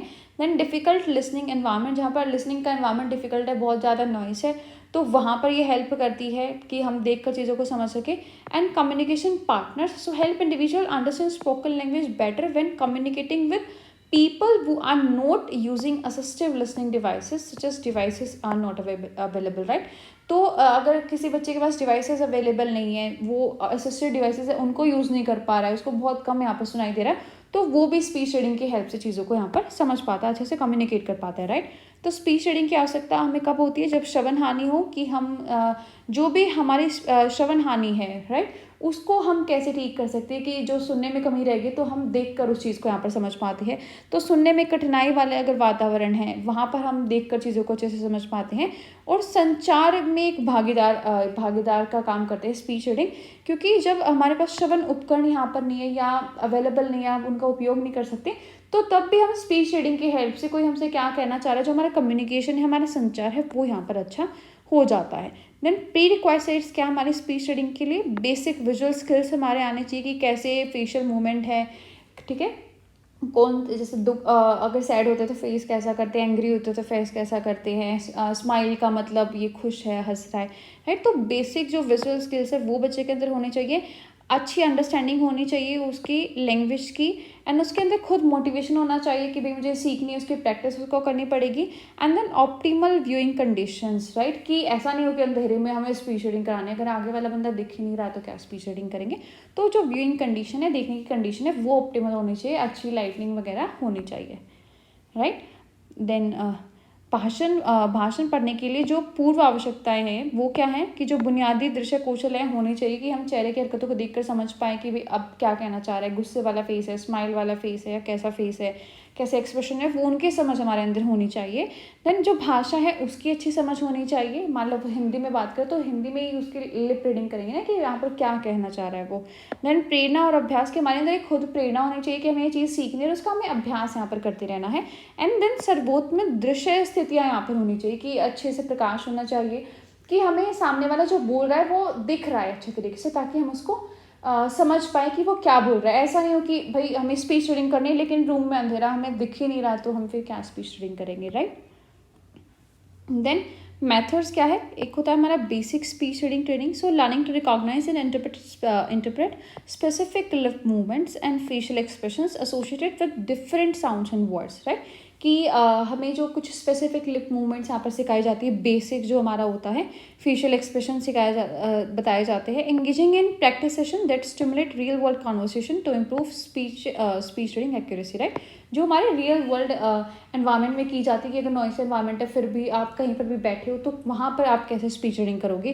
देन स्पीच रीडिंग एक्सरसाइजेस यहाँ पर की जाती है, प्रैक्टिस यहाँ पर की जाती है lip movement for different phonemes and words to become more proficient and distinguishing speech sound visually, right? कि कैसे डिफरेंट साउंड्स है उसके बीच में डिफ्रेंशिएट करना है, तो उसके लिए यहाँ पर एक्सरसाइजेस की जाती है। Training to interpret emotional and contextual cues from facial expressions which can aid in understanding spoken language, right?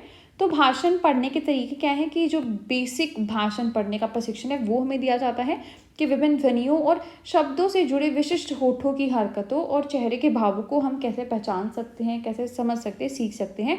Then भाषण पढ़ने की सटीकता को बेहतर बनाने के लिए जो वास्तविक दुनिया है उसकी बातचीत का अनुकरण करने वाले अभ्यास के स्तरों में हमें भाग लेना है। फिर जो भाषण पढ़ने के लिए अभ्यास यहाँ पर कराया जाता है, कि जो भी भाषण की ध्वनियाँ हैं उनमें दृष्टिगत रूप में पहचानने में उसको अधिक कुशल बनाने के लिए विभिन्न ध्वनियों और शब्दों के लिए होठों की हरकतों का अभ्यास कराया जाता है, कि कैसे वो उनको देखकर यहाँ पर समझ पाएँ। चेहरे के भावों से भावनात्मक और प्रासंगिक संकेतों की व्याख्या करने का प्रशिक्षण, जो कि बोले जाने वाली भाषा को समझने में यहाँ पर सहायता कर सकता है, right? Then integration with auditory training, तो हमारी जो स्पीच रीडिंग है उसके इंटीग्रेट भी हम कर सकते हैं अपनी ऑडिटरी ट्रेनिंग के लिए, राइट? ताकि जो उस इफेक्टिवनेस है उसको यहाँ पर हम मैक्सिमाइज कर पाएँ। This approach can be particularly beneficial for individuals using hearing aids, right? और स्पेशली जो कि हियरिंग एड बच्चे यूज़ कर रहे हैं तो उनके लिए ज़्यादा हेल्पफुल यहाँ पर होगी, कि उनका भी वो प्रॉपर यूज़ कर पा रहे, साथ में स्पीच रीडिंग भी कर पा रहे हैं। Then use of visual context, so utilizing the context of conversation and visual information, right? कि जेस्चर क्या है, बॉडी लैंग्वेज क्या है, to improve comprehension of spoken language, ठीक है? ऐसा नहीं कि भाई हम खाली लिप्स को देख रहे कि क्या बोलना चाह रहा है, ठीक है, क्या साउंड जो है अभी प्रोड्यूस किए इसने। इंस्टेड हम देखेंगे कि भाई बॉडी लैंग्वेज कैसी है, एक्सप्रेशंस कैसे, तो ओवरऑल जो विजुअल कॉन्टेक्स्ट है उसमें प्रोफिशिएंट यहाँ पर होना पड़ेगा, राइट? देन श्रवण प्रशिक्षण के साथ एकीकरण हम कर सकते हैं, कि हम स्पीच रीडिंग तो सिखा रहे हैं, साथ में जो श्रवण प्रशिक्षण है उसको भी सिखा रहे, ताकि अगर कोई बच्चा हियरिंग इम्पेयरमेंट वाला कोई डिवाइस यहाँ पर यूज़ कर रहा है हियरिंग के लिए, तो उसके लिए वो ज़्यादा बेनिफिशियल यहाँ पर हो जाएगी। और जो दृश्य संदर्भ है उसका उपयोग यहाँ पर अच्छे तरीके से करना जो है उसको सिखाया जाएगा, कि मतलब ऐसे नहीं कि खाली वो लिप्स को देखकर सीख रहा है, वो उसको ओवरऑल देखना पड़ेगा जो भी दृश्य संदर्भ है, कि उसकी बॉडी लैंग्वेज कैसी है, उसके एक्सप्रेशंस कैसे हैं, राइट। और उसके साथ साथ जो है उसकी स्पीच रीडिंग हमें करनी होगी उसका एक कॉम्प्रिहेंसिव मीनिंग लेने के लिए। Then factors affecting speech reading की क्वालिटी क्या है, कि सामने वाला बंदा वो स्पीच को कैसे बोल रहा है, अच्छी क्वालिटी में बोल रहा है या वर्ड्स को सही अच्छे तरीके से प्रोनाउंस नहीं कर पा रहा है। देन स्पीकर की विजिबिलिटी कैसी है, कि हमें जो सामने बोल रहा है वो दिख भी रहा है या नहीं दिख रहा है, कि अगर नहीं दिखेगा तो हम कैसे जो है स्पीच रीडिंग वहाँ पर करेंगे। डिस्टेंस कितना है हमारे बीच में, लाइटनिंग वहाँ पर कैसी है, राइट। तो भाषण पढ़ने को प्रभावित करने वाले कारक क्या है, कि जो भाषण की गुणवत्ता कैसी, कि क्या सामने वाला जो है जिसकी स्पीच रीडिंग हमें करनी है वो क्या अच्छे से प्रोनाउंस कर रहा है चीज़ों को, उसको हम समझ पाएंगे, राइट। तो उसकी जो भाषण की गुणवत्ता है उस पर डिपेंड करता है। देन वक्ता की दृश्यता, कि क्या हम उसको देख पा रहे हैं यहाँ पर, राइट, कि अच्छी लाइटिंग है, डिस्टेंस हमारा इतना है कि मैं उसको प्रॉपरली एनालाइज कर सकती हूँ देखकर, तो ये सारी चीज़ें यहाँ पर प्रभावित करती हैं। देन एनवायरमेंट फैक्टर्स यहाँ पर इफेक्ट करते हैं, कि ज़्यादा नॉइस एनवायरमेंट है, ज़्यादा डिस्टर्बिंग एनवायरमेंट है, विजिबिलिटी कम है या ज़्यादा है। देन स्पीकर्स की कैरेक्टरिस्टिक्स क्या है, राइट, उसके लिप मूवमेंट, फेशियल एक्सप्रेशंस है वो यहाँ पर कैसे हैं, उनमें कैसी एक्यूरेसी, कि जैसा वो बोल रहा है, जैसे एक्सप्रेशन दे रहा है, क्या वो कोऑर्डिनेट यहाँ पर कर पा रहा है। ऐसा तो नहीं है कि भाई बोल रहा है वो कोई सैड न्यूज़ और एक्सप्रेशंस उसके हैप्पी वाले, राइट। तो उसकी कैरेक्टरिस्टिक्स क्या है जहाँ पर जो बोल रहा है। देन इंडिविजुअल फैक्टर्स, राइट, कि individuals who have received speech reading training particularly regularly और जनरली मोर प्रोफिशिएंट, राइट, कि जो इंडिविजुअल है जो स्पीच रीडिंग यहाँ पर कर रहा है वो कितना प्रोफिशिएंट है, वो कितने अच्छे तरीके से एनालाइज कर पा रहा है, किसी मीनिंग को कॉम्प्रिहेंड कर पा रहा है, राइट। तो ये सारे फैक्टर्स यहाँ पर इफेक्ट करेंगे, कि हमारा पर्यावरणीय कारक कैसा है, कि शोर शराबा है, अच्छी लाइटनिंग है, मैं अच्छे से देख पा रहा हूँ या नहीं देख पा रहा हूँ, राइट, उसकी वो यहाँ पर देखा जाता है। देन वक्ता जो बोलने वाला है उसके क्या विशेषताएं हैं, कि क्या जो उसकी होठों की हरकतें और जो हाव भाव हैं वो सेम है यहाँ पर या भिन्न है। ऐसा तो नहीं कि वो बोल कोई सैड न्यूज़ रहा है लेकिन उसके एक्सप्रेशन हैप्पी वाले, तो वो यहाँ पर डिस्टर्बिंग हो जाता है कि हम उसके एक्सप्रेशंस को देखें या उसकी लिप रीडिंग करें, राइट। देन व्यक्तिगत कारक, कि जो बच्चा यहाँ पर स्पीच रीडिंग कर रहा है वो खुद कितना प्रोफिशिएंट है, राइट, वो खुद कैसे अच्छे तरीके से किसी चीज़ को कॉम्प्रिहेंड कर पाता है, समझ पाता है। तो ये सारी चीज़ें यहाँ पर डिपेंड करती हैं। देन स्पीच इंटरवेंशन स्ट्रेटजीज़, तो स्पीच इंटरवेंशन स्ट्रेटजीज़ हमारी इंक्लूड करती हैं कि कैसे हम जो उस बच्चे की स्पीच है उसकी आर्टिकुलेशन है, फ्लुएंसी है, लैंग्वेज कॉम्प्रिहेंशन है, उसको यहाँ पर इंक्रीज कर सकते हैं। So different approaches and methods are used depending on the individuals needs and the nature of their speech and language difficulties, right. फिर हमें करना है भाषण हस्तक्षेप के लिए रणनीतियाँ, कि बच्चे का जो उच्चारण है, प्रवाह है, जो भी भाषा की समझ है उसमें जो भी कठिनाई है उसको कैसे यहाँ पर ठीक करना है, राइट। देन अप्रोचेस क्या होंगे, ऑडिटरी अप्रोच पर हमें फोकस करना है, focus on the holistic perception of speech sounds emphasizing the overall sound patterns rather than individual phonemes, right. So encourage the individual to perceive and produce speech sounds based on their global auditory impressions rather than focusing on specific sound elements, and useful for individuals who benefit from understanding speech in context rather than breaking it down into discrete parts. तो जो उनकी auditory approach है, कि अगर थोड़ा बहुत भी बच्चे को सुन रहा है तो उसको हमें उस बच्चे से यूज़ कराना है कि वो उसको ही इतना इंक्रीज कर ले कि वो सुनकर जो है अच्छे से चीज़ों को कॉम्प्रिहेंड कर पाए, जो भी साउंड के पैटर्न हैं, इंडिविजुअल फोनेम्स हैं, कि कैसे उनको यूज़ किया जाता है, कैसे उनको एनालाइज किया जाता है, वो हमें बच्चे को सिखाना है, राइट। तो भाषण हस्तक्षेप का जो दृष्टिकोण है, तो श्रवण जो दृष्टिकोण है वो व्यापक यहाँ पर होना चाहिए। भाषण ध्वनियों का समग्र धारणा है, भाषण ध्वनियों की समग्र धारणा पर ध्यान केंद्रित करता है, व्यक्तिगत ध्वनियों की बजाय समग्र ध्वनि पैटर्न पर जोर देता है, राइट, कि जो समग्र ध्वनि पैटर्न है वो बच्चे को आना चाहिए। व्यक्ति को विशिष्ट ध्वनि तत्वों पर ध्यान केंद्रित करने के बजाय जो वैश्विक श्रवण प्रभाव है उसके आधार पर जो भाषण की ध्वनियाँ हैं उनको समझने में यहाँ पर प्रोत्साहित किया जाता है, राइट। और उन व्यक्तियों के लिए स्पेशली ये उपयोगी है जो भाषण को अलग अलग भागों में तोड़ने की बजाय एक संदर्भ में सीखते हैं, राइट, कि ऐसा नहीं कि वो एक चीज़ को बार बार जो है तोड़ रहे अलग अलग भागों में और फिर किसी चीज़ को समझ रहे हैं, then multi sensory syllable unit approach यहाँ पर होती है कि हम सुन भी रहे हैं किस चीज़ को, देख भी रहे हैं, काइनेस्थेटिक इनपुट भी, कि सामने वाले की बॉडी लैंग्वेज कैसे, तो उन सभी चीज़ों को देखकर कैसे हम उसको समझ सकते हैं, तो वो यहाँ पर सिखाया जाता है, राइट। कि जो रिटन सिलेबस है उनको हम यहाँ पर देख सकते हैं, ऑडिटरी क्यूज़ हैं उनको सुन सकते हैं, जो भी हमारे सुनने की कैपेसिटी बची है, काइनेस्थेटिक क्यूज़ है कि फिजिकल मूवमेंट कैसे है, जो बोल रहा है यहाँ पर, राइट, वो यहाँ पर फिजिकली कैसे मूवमेंट्स कर रहा है, टू रीइंफोर्स लर्निंग, ताकि एक अच्छे तरीके से हमारी लर्निंग हो पाए।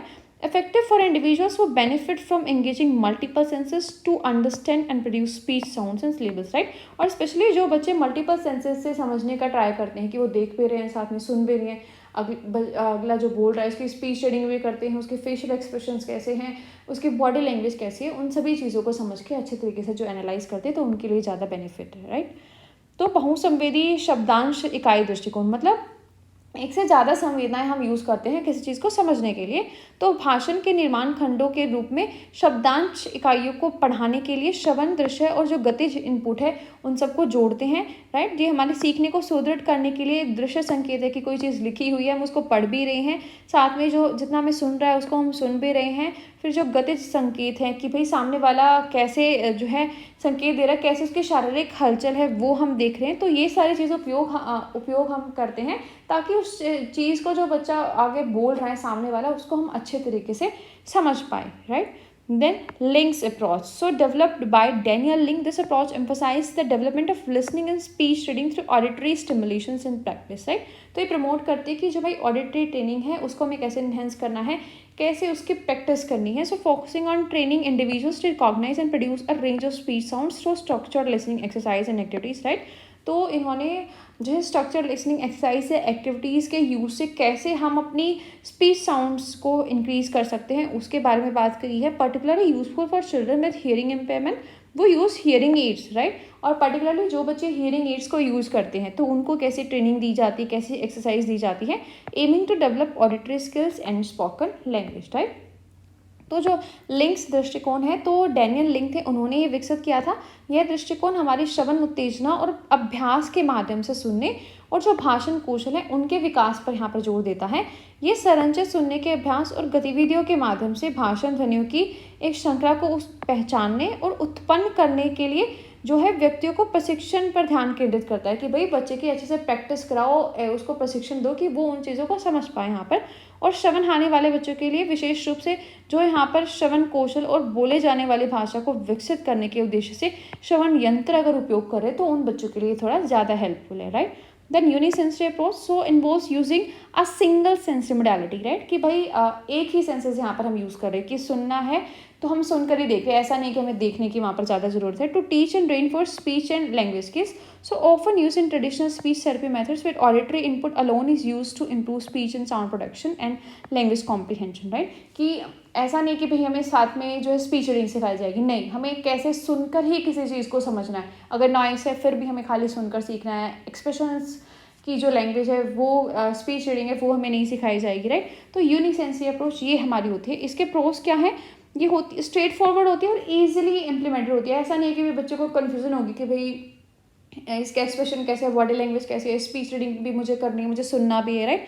तो इसके प्रोस यहाँ पर हम ले सकते हैं, लेकिन कॉन्सिक्वेंसेज भी है कि यहाँ पर बच्चा फुल एंगेज नहीं होगा, may not fully engage all learning pathways particularly for individual, वो benefit from multi sensory input, right. और पर्टिकुलरली जो बच्चे अपनी मल्टीपल सेंसेस लगाकर किसी चीज़ को अच्छे से सुन पाते, समझ पाते, तो अगर वो बच्चे खाली एक सेंस का यहाँ पर यूज़ करेंगे तो उनके लिए ये डिफिकल्ट हो जाता है, राइट। देन एकल संवेदी दृष्टिकोण होता है हमारा कि भाई एक ही तरीके से एक ही सेंस का यूज़ करके हम किसी चीज़ को समझेंगे, राइट। तो इसमें हमारा जो केवल श्रवण है, जो सुनने की क्षमता बची हुई है, कोई डिवाइस अगर हमने लगाई है तो उसको केवल सुनने की हेल्प से हम चीज़ों को समझेंगे। ऐसा नहीं कि हम कि सामने वाला बोल रहा है तो उसकी स्पीच रीडिंग में कर रहे हैं, तो वो वहाँ पर नहीं करनी होती, वहाँ पर केवल सुनना होता है, राइट। तो इसके लाभ क्या है कि भाई ईजी होता है कि कुछ हमें जो एक्स्ट्रा सीखना ही नहीं है कि भाई स्पीच रीडिंग करनी है, साइन लैंग्वेज सीखनी है या बॉडी लैंग्वेज कैसी, एक्सप्रेशन कैसे, कुछ नहीं सीखना, बस सुनना है हमें यहाँ पर, राइट। तो ये लाभ हो सकता है कि भाई ये सरल है और आसान है। लेकिन नुकसान क्या है कि जो बच्चे अपनी मल्टीपल सेंसेस का यूज़ करके किसी चीज़ को समझते हैं, सीखते हैं, तो वो इस तरीके से जो है अच्छे तरीके से नहीं सीख पाएंगे। और ऐसा नहीं है कि भाई हर बार हम जो है खाली सुन कर किसी चीज़ को अच्छे तरीके से समझ पाए, right. Then multi sensory approach है कि हम किसी चीज़ को देखकर, सुनकर और काइनेस्थेटिक हर तरीके से उसको सीख रहे हैं। तो इसका प्रोज क्या है कि ये बेनिफिटेड होगी उन लर्नर्स के लिए स्पेशली जो कि मल्टीपल सेंसेस यूज़ करके किसी चीज़ को सीखते हैं, और सपोर्ट करेगी कॉम्प्रिहेंसिव स्किल डेवलपमेंट को, राइट। तो इसमें ज़्यादा स्किल डेवलपमेंट बच्चे की होगी। इसके कॉन्सिक्वेंसेस क्या होते हैं, इसमें थोड़ी ज़्यादा रिसोर्सेज चाहिए होती है, थोड़ी ज़्यादा प्लानिंग चाहिए होती है, क्योंकि हमें एक से ज़्यादा चीज़ें यहाँ पर सीखनी पड़ती है कि स्पीच रीडिंग भी हमें सीखनी है, बॉडी लैंग्वेज कैसी है वो भी सीखनी है, राइट। देन कोई साउंड अगर प्रोड्यूस करते हैं तो कैसे लिप्स की शेप है, तो वो सारी चीज़ें सीखनी है। तो उसमें थोड़ी रिसोर्सेज और प्लानिंग यहाँ पर हमारी ज़्यादा होती है, राइट। देन बहुसंवेदी दृष्टिकोण क्या है, इसमें हम अपनी एक से ज़्यादा संवेदनाएं यूज़ करते हैं, जैसे किसी चीज़ को सुन भी रहे हैं, स्पीच रीडिंग भी कर रहे हैं, देख भी रहे हैं, उसकी बॉडी लैंग्वेज क्या है काइनेस्थेटिकली वो भी हम सब देख रहे हैं, और फिर हम उसका कोई मीनिंग निकाल रहे हैं, राइट। तो इसका लाभ क्या होगा कि इसको हम इससे क्या है, हमारे सारे स्किल अच्छे से डेवलप हो जाएंगे और अच्छे तरीके से हम चीज़ों को समझ पाएंगे। ऐसा नहीं है कि भाई नॉइस से अगर मुझे सुन नहीं रहा फिर भी मैं समझ पाऊंगी कि भाई अगले बंदे ने क्या बोला है, राइट, उसकी स्पीच रीडिंग से, उसकी बॉडी लैंग्वेज से। लेकिन इसका नुकसान क्या है, क्योंकि इसमें हमें बहुत सारी चीज़ें सीखनी पड़ती है, स्पीच रीडिंग भी सीखनी है हमें, बॉडी लैंग्वेज कैसी है, एक्सप्रेशंस कैसे हैं, अगर कोई साउंड प्रोड्यूस करनी है तो उसके लिप्स की शेप कैसी होगी। तो इसमें क्या है, अधिक संसाधन और थोड़ी ज़्यादा योजना की यहाँ पर आवश्यकता होती है। Then measuring outcomes in speech intervention, right. तो आउटकम्स को कैसे मेजर करना है, हमें क्लियर गोल सेट करने हैं कि भाई बच्चे के अंदर इतनी फ्लुएंसी हमें इंक्रीज़ करनी है, इसका आर्टिकुलेशन इतना इंक्रीज़ होना चाहिए, ठीक है, इसके स्पेसिफिक जो साउंड है उनका प्रोडक्शन है ऐसे जो है इंक्रीज़ होना चाहिए। तो क्लियर गोल्स हमें सेट करनी है। देन उनकी जो प्रोग्रेस है उनको मॉनिटर करना है कि भाई जो स्ट्रेटजीज हम यूज़ कर रहे हैं क्या उससे बच्चे की हेल्प हो रही है, नहीं हो रही है, या कोई और स्ट्रेटजी हमें यहाँ पर इम्प्लीमेंट करनी है, राइट। देन भाषण हस्तक्षेप में परिणामों को कैसे मापेंगे, एक तो जो हमारा लक्ष्य है वो बिल्कुल स्पष्ट होना चाहिए, राइट, कि हमें जो है इसकी शब्दावली में इतनी वृद्धि करनी है, इसका जो प्रवाह है उतना बेहतर करना है, जो ध्वनि है उसमें जो है इतनी इंक्रीज़ करना है, तो वो सब देखना है। देन उसकी जो प्रगति है कि भाई बच्चे के लिए जो भी हम यहाँ पर स्ट्रेटजीज जो है अपना रहे हैं, रणनीतियाँ अपना रहे हैं, तो वो कैसे हेल्प कर रही है बच्चे की, या कोई डिफ़िकल्टी बच्चे को हो रही है तो बच्चे की प्रोग्रेस कितनी है, ठीक है। तो वो यहाँ पर हमें उसकी जो प्रगति है उसकी निगरानी करनी है, right. Then by using outcome measures की भाई और बच्चे जिनको हियरिंग इम्पेयरमेंट थी वो यहाँ पर कैसे कर रहे हैं, तो उसके साथ हम कंपेयर कर सकते हैं एक नॉर्मेटिव ग्रुप के साथ। So utilise standardised speech and language assessments to objectively measure progress and compare outcomes with normative data, right. कि जैसे हम क्लास में कंपेयर करते हैं कि भाई और बच्चों को कैसे आ गया, पोजिशंस यहाँ पर बताई जाती हैं फर्स्ट सेकंड थर्ड ऐसे, right. And then assess improvements in functional communication ability such as the individual's ability to participate in conversations, follow instructions and use language in daily activities। तो इनको भी यहाँ पर हम assess करेंगे and collect feedback from parents, teachers और other caregivers about the individual's speech and language use in natural settings, right। और साथ साथ फीडबैक यहाँ पर हम लेंगे उसके पेरेंट्स से, टीचर से, या जो भी केयर गिवर है कि नेचुरल सेटिंग्स में जो है बच्चा कैसे लैंग्वेज को यूज़ कर रहा है। Then adjusting interventions, so use outcome data to make informed decisions about modifying और intensifying intervention strategies to better meet the individual needs, right. कि जो भी हमें आउटकम मिला, हमें पता चल गया कि भाई बच्चे को ऐसे समझ में आ रहा है, ठीक है, कुछ ऐसे मेथड्स हैं जिनसे बच्चा जो है समझ नहीं पा रहा है, स्ट्रेटजी जो हमने यहाँ पर लागू करी थी वो बच्चे के लिए काफ़ी चैलेंजिंग हो रही है, तो उनको यहाँ पर हम एडजस्ट करेंगे, चेंज करेंगे according to the individuals needs, right. Then adapt interventions based on the ongoing assessments to ensure continued progress and address emerging challenges, right. तो उसके जो परिणाम है उसको देखने के लिए जो परिणाम मापक है उनका यहाँ पर हम उपयोग करेंगे, और प्रगति को निष्पक्ष रूप से मापने और परिणामों की तुलना करने के लिए एक डेटा यहाँ पर हम बनाएंगे जो कि मानकीकृत भाषा और भाषा मूल्यांकन का यहाँ पर उसमें उपयोग करेंगे। इसमें हम कार्यात्मक संचार क्षमताओं में सुधार करने का आकलन करेंगे कि जैसे कि व्यक्ति बातचीत में भाग ले रहा है, नहीं ले रहा है, कोई निर्देश अगर उसको दिया जा रहा है उसको वो पालन कर रहा है, समझ रहा है उसको अच्छे तरीके से। देन दैनिक गतिविधियों में भाषा का उपयोग वो कैसे कर रहा है, क्या अच्छे तरीके से कर रहा है, तो ये सब हम वहाँ पर चेक करेंगे। और प्राकृतिक परिस्थितियों में जो व्यक्ति है उसके भाषण और भाषा का उपयोग कैसा है, राइट। तो उसके माता पिता से या उसका कोई टीचर है तो उससे हम पूछेंगे कि भाई क्लास में जो है बच्चा कैसे बोलता है, कैसे किसी चीज़ को समझता है यहाँ पर, ठीक है। तो वो वहाँ पर हम उसको एनालाइज करेंगे, उसको मापेंगे। देन हस्तक्षेपों को समायोजित करेंगे, तो व्यक्ति की ज़रूरतों को बेहतर ढंग से पूरा करने के लिए हस्तक्षेप रणनीतियों को संशोधित करने या तीव्र करने के बारे में सूचित निर्णय लेना है हमें, राइट। कि जो भी हमने हस्तक्षेप दिया है, मान लो अगर बच्चा बहुत अच्छे से सीख रहा है तो ऐसा तो है नहीं कि हम स्लो स्लो चलाते रहेंगे, तो हम अपनी स्ट्रेटजीज़ को ऐसे भी कर सकते हैं कि भाई और ज़्यादा स्ट्रेटजीज यूज़ करो कि भाई बच्चा तो अच्छी स्पीड से यहाँ पर सीख रहा है, राइट। लेकिन अगर कोई बच्चा बहुत धीमे धीमे सीख रहा है तो उसमें स्ट्रेटजीज़ में क्या सुधार कर सकते हैं, और उन स्ट्रेटजीज़ को हम उस बच्चे के अकॉर्डिंग यहाँ पर एडजस्ट करेंगे। नेक्स्ट है हमारा teaching speech to CWHI, right. जो भी हमारा चिल्ड्रन है विद हियरिंग इम्पेयरमेंट, तो उनको कैसे हम स्पीच यहाँ पर टीच कर सकते हैं। So formulation of a lesson plan for speech teaching and correction, right. तो इसके लिए एक लेसन प्लान कैसे हमें फॉर्मुलेट करना है। A well structured lesson plan for teaching speech to children with hearing impairments should include clear objectives, engaging activities and strategies tailor to child needs, right. तो वहाँ पर क्या होना चाहिए उस लेसन प्लान में, हमारे लिए क्लियर ऑब्जेक्टिव होना चाहिए कि हम इससे क्या बच्चे को सिखाना चाह रहे हैं, राइट। एंगेजिंग एक्टिविटीज़ होनी चाहिए जिनके थ्रू बच्चा जो भी हमारा एम है, ऑब्जेक्टिव है, उनको कैसे अचीव करेगा वो यहाँ पर इंक्लूड होना चाहिए। क्या स्ट्रेटजीज यहाँ पर हम इंक्लूड करेंगे उस बच्चे की नीड के अकॉर्डिंग, राइट। तो जो भी हमारा यहाँ पर श्रवण बाधित बच्चे हैं तो उनको भाषण हमें सिखाना है, तो उसके लिए पाठ योजना का निर्माण कैसे करना है। तो श्रवण बाधित बच्चों को भाषा सिखाने के लिए एक अच्छी तरह से संरचित पाठ योजना में स्पष्ट उद्देश्य, आकर्षक गतिविधियों और बच्चों की ज़रूरतों के अनुरूप हमें रणनीतियाँ यहाँ पर शामिल करनी है कि कैसे हम उनको यहाँ पर सिखा सकते हैं, राइट। तो इसके लिए मटेरियल क्या होगा, gather all necessary material such as visual aids, flash cards, speech toys, auditory training devices and interactive software, right.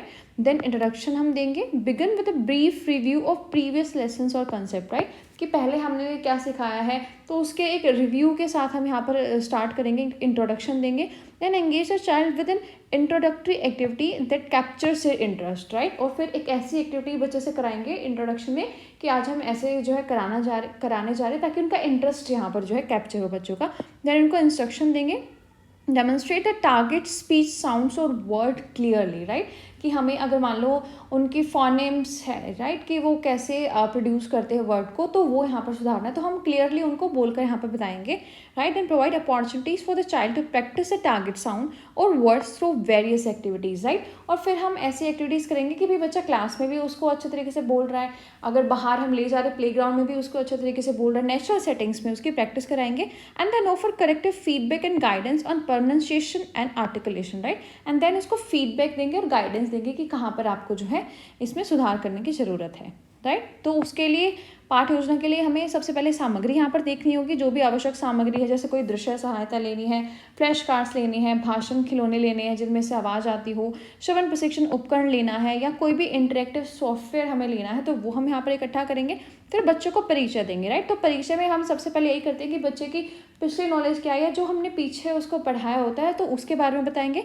तो पिछले पाठों या अवधारणाओं की संक्षिप्त समीक्षा के साथ हम शुरू करेंगे और बच्चों को एक परिचयात्मक गतिविधि में शामिल करेंगे, राइट। कि परिचय के साथ ही एक ऐसी गतिविधि देंगे जिसमें बच्चों की रुचि यहाँ पर हो, जो बच्चों को आकर्षित करे, राइट, कि वो खुद भी यहाँ पर मोटिवेटेड हो। फिर उनको निर्देश देंगे, जो भी ये मान लो उनको भाषा सिखाने की, वो ध्वनि अच्छे से नहीं निकाल पा रहे किसी अक्षर की, तो वो हमें उनको बतानी है। तो लक्ष्य भाषा ध्वनि या है, कोई स्पष्ट शब्द है तो उसको हमें स्पष्ट रूप से प्रदर्शित करना है। ये नहीं कि हम खुद ही गलत उसको ध्वनि निकाल रहे हैं फिर बच्चे से एक्सपेक्ट कर रहे कि वो सही करेगा, राइट। तो बिल्कुल स्पष्ट हमने उसको प्रदर्शित करना है। देन बच्चों को विभिन्न गतिविधियों के माध्यम से जो लक्ष्य ध्वनि है, राइट, जो हमने उसको सिखाना है, तो उसका अभ्यास कराएंगे। ऐसे अवसर में उसके देने हैं कि प्लेग्राउंड में भी बच्चा वो ध्वनि अच्छे से निकाल पा रहा है, बिल्कुल शांत एनवायरनमेंट में निकाल रहा है, जहाँ पर नॉइसी है एनवायरनमेंट वहाँ पर भी निकाल रहा है, राइट। देन उच्चारण पर सुधारात्मक प्रक्रिया और मार्गदर्शन उसको देंगे, राइट, कि क्या उसका जो उच्चारण है सही है नहीं है, क्या उसमें यहाँ पर चेंज करने की नीड है। देन एक्टिविटीज और tailor exercises for the child to work on specific speech challenges, right. तो यहाँ पर बच्चे के अकॉर्डिंग कि भाई बच्चा किस एरिया में वीक है, जिससे जो है उस साउंड को वो अच्छे से प्रोड्यूस नहीं कर पा रहा, तो उसके लिए टेलर्ड एक्सरसाइज यहाँ पर देंगे। And then include group based activities that encourage peer interaction and practice, और साथ साथ ग्रुप एक्टिविटीज़ यहाँ पर हमें इंट्रोड्यूस करनी है ताकि वो साथ में बातचीत कर सके, ठीक है, उनका जो इंटरेक्शन है वो यहाँ पर बढ़ सके। देन असेसमेंट उनकी करेंगे, monitor and evaluate the child's performance throughout the lesson, use informal assessment such as observations and feedback, and formal assessment if needed, right. तो हमें फॉर्मल और इनफॉर्मल दोनों ही टाइप से यहाँ पर असेसमेंट बच्चे की करनी है कि हम उसको ऑब्जर्व भी कर सकते हैं और प्रॉपर उसका टेस्ट भी ले सकते हैं, राइट। क्योंकि जो कम्युनिकेशन है वो हमें उसका नेचुरल सेटिंग्स में देखना है, तो वो ऑब्जर्व करके हम ज़्यादा अच्छे तरीके से देख पाएंगे। And then conclusion, summarise the key points of the lesson, provide positive reinforcement and set goal for the next session, right. फिर हम उसकी कंक्लूजन निकालेंगे कि भाई जो हमने लेसन सिखाया है इसमें पॉजिटिव रेनफोर्समेंट देंगे और नेक्स्ट जो सेशन होगा अपना उसके लिए यहाँ पर हम गोल सेट करेंगे, राइट। तो इसमें गतिविधियाँ क्या करेंगे, तो बच्चों के लिए विशिष्ट भाषण चुनौतियों पर काम करने के लिए अनुकूलित अभ्यास समूह आधारित गतिविधियाँ हमें शामिल करनी है जो कि सहकर्मी बातचीत और अभ्यास को प्रोत्साहित करती है, राइट। तो भाई जो भी बच्चे की यहाँ पर दिक्कत है, परेशानी है कि क्यों वो उस ध्वनि को नहीं निकाल पा रहा है, नहीं समझ पा रहा है, राइट, तो उसके लिए उसको अनुकूलित अभ्यास देंगे, राइट, कि इस बच्चे को यहाँ पर काम करना है, मतलब इस एरिया पर फोकस ज़्यादा करना है, दूसरे बच्चे को फ्लुएंसी पे ज़्यादा फोकस करना है, तो वो सब चीज़ें देखेंगे। और साथ ही साथ समूह आधारित गतिविधियों में उनको शामिल करेंगे कि एक दूसरे से बात करके जो उनका कम्युनिकेशन है, उनकी बातचीत है, वो यहाँ पर अच्छी हो जाए। फिर उसका मूल्यांकन करेंगे, तो पूरे पाठ के दौरान बच्चे का प्रदर्शन कैसा था उसकी निगरानी करेंगे और निगरानी के थ्रू जो है हम उसका मूल्यांकन करेंगे, राइट, उसको ऑब्जर्व करके कि भाई बच्चा सही से बोल रहा था नहीं बोल रहा था। देन अनौपचारिक मूल्यांकन जैसे कि अवलोकन और प्रतिक्रिया, और अगर आवश्यक है तो औपचारिक तरीके से, मतलब कोई स्पेशली कि हम आपका टेस्ट ले रहे हैं, आपको ये साउंड प्रोड्यूस करके यहाँ पर दिखानी है, तो वैसे हम औपचारिक तरीके से भी बच्चे का मूल्यांकन यहाँ पर कर सकते हैं। देन उसका निष्कर्ष हमें निकालना है, तो पाठ के मुख्य बिंदुओं को संक्षेप में प्रस्तुत करना है और जो सकारात्मक सुदृढ़ीकरण है वो हमें बच्चों को प्रदान करना है। और अगले स्तर के लिए हमें लक्ष्य निर्धारित करना है कि ये लक्ष्य जो हमने अचीव कर लिया, अब अगला लक्ष्य हमारा क्या होगा। Then activities for speech teaching and correction, right, तो इसकी स्पीच करेक्शन और टीचिंग के लिए क्या क्या एक्टिविटीज़ हम करा सकते हैं, तो आर्टिकुलेशन ड्रिल्स यहाँ पर करा सकते हैं, use flash cards with image to teach specific sounds और words, engage the child in games where the match sounds to picture और ऑब्जेक्ट्स, राइट। कि फ्लैश कार्ड यहाँ पर हम यूज़ कर सकते हैं कि भाई जो भी साउंड है, राइट, जो भी साउंड निकल रही है यहाँ पर जो बच्चे बोल रहे हैं, तो उस साउंड से कौन सी इमेज यहाँ पर मैच करती है, तो वो हम यहाँ पर आर्टिकुलेशन के लिए ड्रिल्स करा सकते हैं। Then auditory and visual cues बच्चे को दे सकते हैं। Have the child use a mirror to observe their own mouth movement while practicing sounds, right, कि वो खुद को देख कर अपनी साउंड से जो उनको प्रैक्टिस करे, देख सके अपने लिप्स के मूवमेंट्स को, राइट, कि कैसे वो उस वर्ड को प्रोड्यूस कर रहे हैं।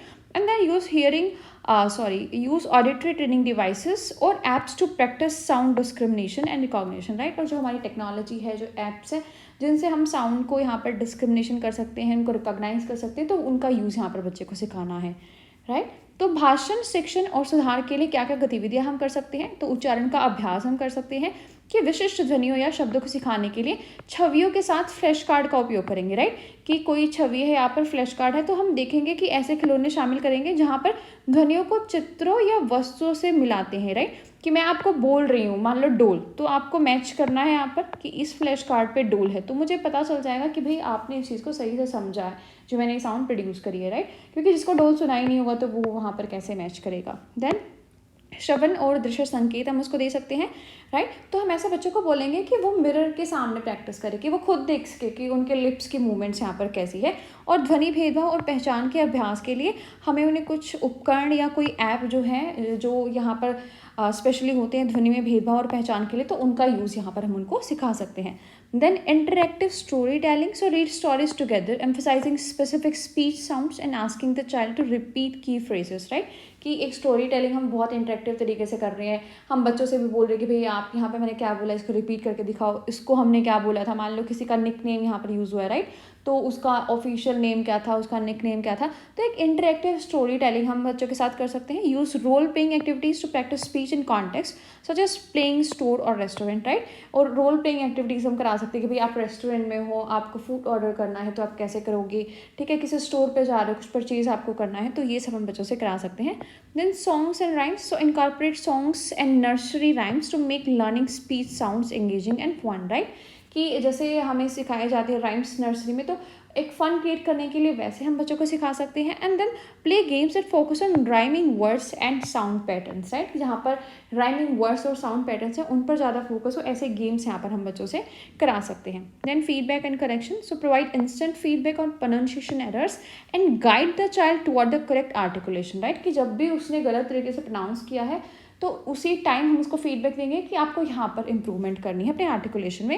And encourage and praise the child for correct attempts and improvements, right. और साथ साथ उसको मोटिवेट रखने के लिए जब भी वो अच्छे से प्रोनाउंस करता है तो उसको हमें यहाँ पर एनकरेज करना है, प्रेज करना है, राइट। तो इंटरेक्टिव स्टोरी टेलिंग हम बच्चों के साथ कर सकते हैं।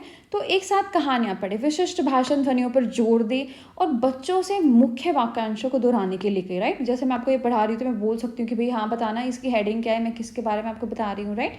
एंड देन संदर्भ के में भाषण का अभ्यास करने के लिए भूमिका निभाने वाली गतिविधियाँ भी हम कर सकते हैं कि जैसे हम उनको बोलेंगे चलो मान लो आप रेस्टोरेंट में बैठे हो तो आपको खाना ऑर्डर करना है, तो आप कैसे करोगे, राइट। या आप स्टोर में कहीं पर जा रहे हो तो आपको कोई चीज़ यहाँ पर खरीदनी है तो वो कैसे करोगे। तो ऐसे रोल प्ले एक्टिविटीज़ हम बच्चों से करा सकते हैं। देन गीत और कविताओं के माध्यम से, लय के माध्यम से हम बच्चों को सिखाएंगे। तो भाषण ध्वनियों को सीखने को जो और आकर्षक और मज़ेदार बनाने के लिए गीतों और जो नर्सरी की कविताएं होती हैं तो उनको यहाँ पर हम शामिल कर सकते हैं, राइट। जैसे हाथी राजा कहाँ चले, तो उसमें क्या होता है इनको यहाँ पर आकर्षक और मज़ेदार बनाकर हम चीज़ों को सिखाते हैं, राइट। उनका करेक्ट जो प्रोनाउंसिएशन होता है वो यहाँ पर सिखाते हैं। तो ऐसे खेल खेलें जो तुकबंदी वाले शब्दों और ध्वनि पैटर्न पर ध्यान केंद्रित करते हैं, राइट। कि यहाँ पर कौन से ध्वनि पैटर्न है उस पर जहाँ पर फोकस है, तो ऐसे गेम्स हम बच्चों से करा सकते हैं। देन प्रतिक्रिया और सुधार, तो जहाँ पर भी जब बच्चे ने प्रोनाउंस किया है, कोई गलती हुई है तो उसको तुरंत हमें प्रतिक्रिया देने की, भाई आपने यहाँ पर अच्छा किया, यहाँ पर अच्छा नहीं किया और सुधार कहाँ पर कर सकते हैं, तो उसके लिए भी हमें बच्चों को प्रोत्साहित करना है। और अगर उसने कुछ अच्छा किया है, अच्छे से बोला है, तो उसकी प्रशंसा करना है, उसको हमें प्रोत्साहित करना है। देन स्ट्रेटजीज क्या है फॉर प्रोडक्शन ऑफ स्पीच। सबसे पहले मॉडलिंग, ठीक है। So demonstrating the correct pronunciation of sounds और words for the child to imitate, right. कि उसको नकल करने के लिए हम उसको खुद से यहाँ पर एक वर्ड जो है बिल्कुल क्लियरली उसको बोलकर दिखाएंगे ताकि वो सही से उसकी नकल कर पाए। क्लियरली आर्टिकुलेट टारगेट साउंड्स और words, emphasising mouth movements and articulation, allow the child to observe and mimic your speech, right. और बच्चा जो है हमें ऑब्जर्व करे, हमारी नकल करे, तो इसके लिए हमें उसको अलाउ करना है। इन एक क्लियर एग्जाम्पल उसको देना है to follow which is crucial for learning correct pronunciation, right. कि कैसे वो एक करेक्ट प्रोनाउंसिएशन के लिए किस रूल को फॉलो कर सकते हैं।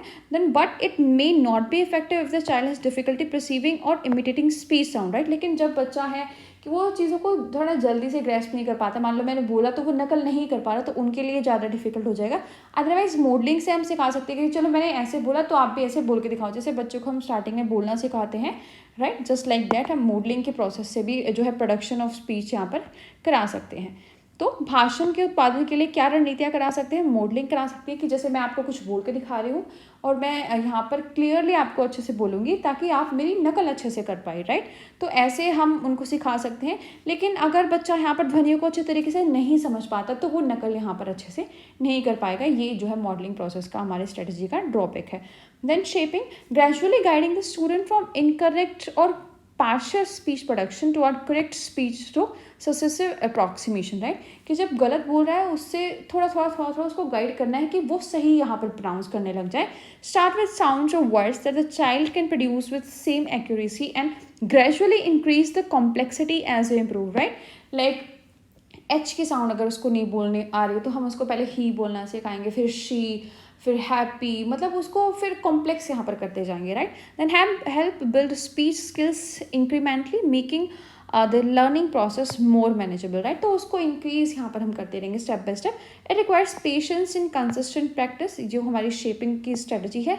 सो the child may need frequent reinforcement and guidance, right. तो यहाँ पर कंसिस्टेंट प्रैक्टिस होती है, थोड़ी पेशेंस हमें चाहिए होती है क्योंकि स्टेप बाय स्टेप हम चल रहे हैं। तो हमें फ्रीक्वेंट रीइंफोर्समेंट बच्चे को देनी पड़ती है और साथ ही साथ एक बहुत अच्छी गाइडेंस बच्चे के पास होनी चाहिए, राइट। देन हम आकार बच्चे को दे सकते हैं कि अगर बच्चा गलत यहाँ पर प्रोनाउंस करना है तो उसको थोड़ा करके हम ठीक यहाँ पर करा सकते हैं, राइट। जैसे पहले उसको एच नहीं बोलना आ रहा तो ही बोलेंगे हम, फिर उसको शी बोलना सिखाएंगे, फिर उसको हैप्पी, फिर एच से कोई और बड़ा वर्ड, राइट, ताकि वो उसको क्लियरली बोलने लग जाए। तो स्टेप बाय स्टेप इसमें चलते हैं।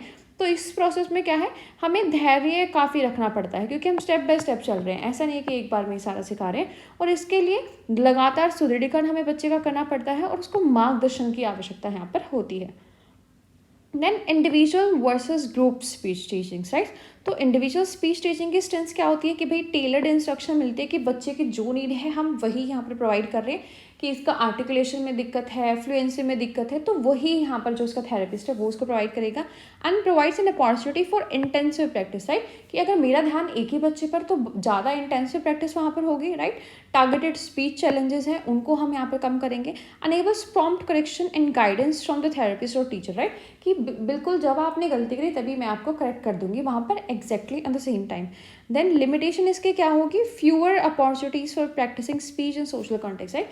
कि ये तो होगी स्ट्रेंथ कि भाई बच्चे की नीड के अकॉर्डिंग होगी, उसको ज़्यादा इंटेंसिव प्रैक्टिस करने का यहाँ पर अपॉर्चुनिटी मिलेगी और उसको करेक्ट और गाइडेंस हम जो है हमेशा उसी मूवमेंट पे जो है प्रोवाइड कर सकते हैं। लेकिन लिमिटेशन क्या है कि जैसे कि दो इंसान हैं यहाँ पर, एक मेरे को सिखाने वाला और एक मैं, तो वहाँ पर सोशली जो इंटरेक्शन है वो अच्छे से नहीं हो पाएगा। तो सोशल कॉन्टेक्स्ट में जो स्पीच की प्रैक्टिस है वो यहाँ पर अच्छी नहीं हो पाएगी and requires more time and resources to provide one on one instruction, right.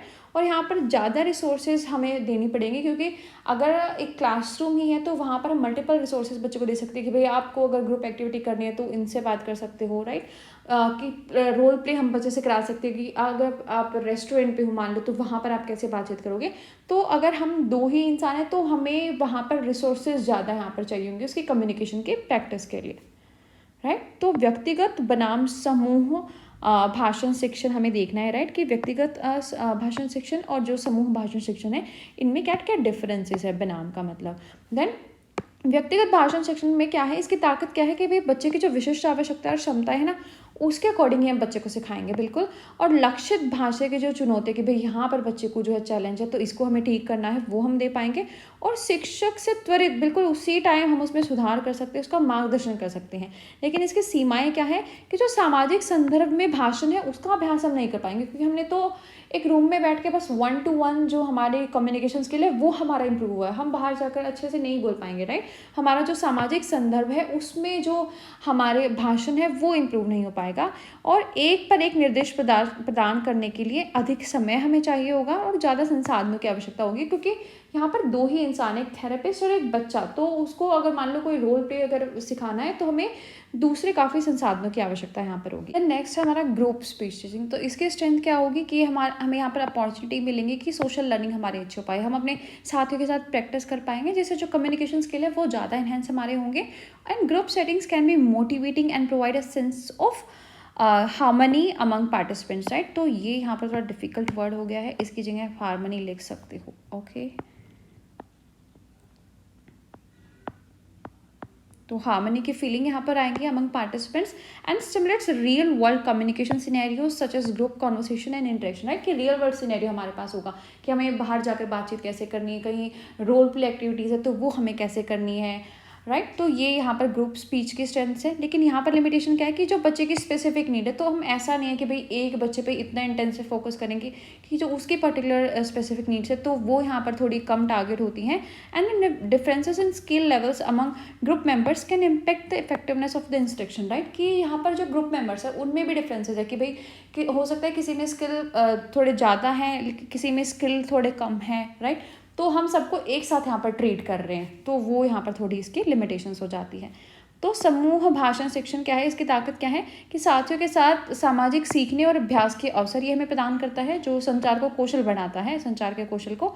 और समूह सेटिंग यहाँ पर जो है प्रेरक हो सकती है और प्रभागियों के बीच जो प्रतिभागी हैं उनके बीच सौहार्द की भावना। तो सौहार्द यहाँ पर थोड़ा डिफिकल्ट वर्ड है तो इसकी जगह आप लिख सकते हो मेल मिलाप, राइट। कि वो एक साथ मेल मिलाप से रहते हैं तो वो मेल मिलाप की भावना भी उनके अंदर आती है, राइट। एंड देन समूह वार्तालाप और बातचीत जब हम करते हैं तो वास्तविक दुनिया का जो संचार है वैसे ही हमारी प्रैक्टिस होती है, राइट। क्योंकि हम क्या है ह्यूमन को बोलते हैं एक सोशल एनिमल है, तो हम सोसाइटी में रहते हैं तो वहाँ पर जैसे रहना है तो वास्तविक दुनिया के अकॉर्डिंग हम यहाँ पर बातचीत अच्छे से कर पाते हैं, राइट। देन इसकी सीमाएं क्या है कि भाई उसकी जो विशिष्ट आवश्यकताएं हैं बच्चे की, हम वो उसको अच्छे तरीके से नहीं सिखा सकते कि भाई स्पेशल इस बच्चे की इस जो आवश्यकता है उस पर हम ध्यान देंगे।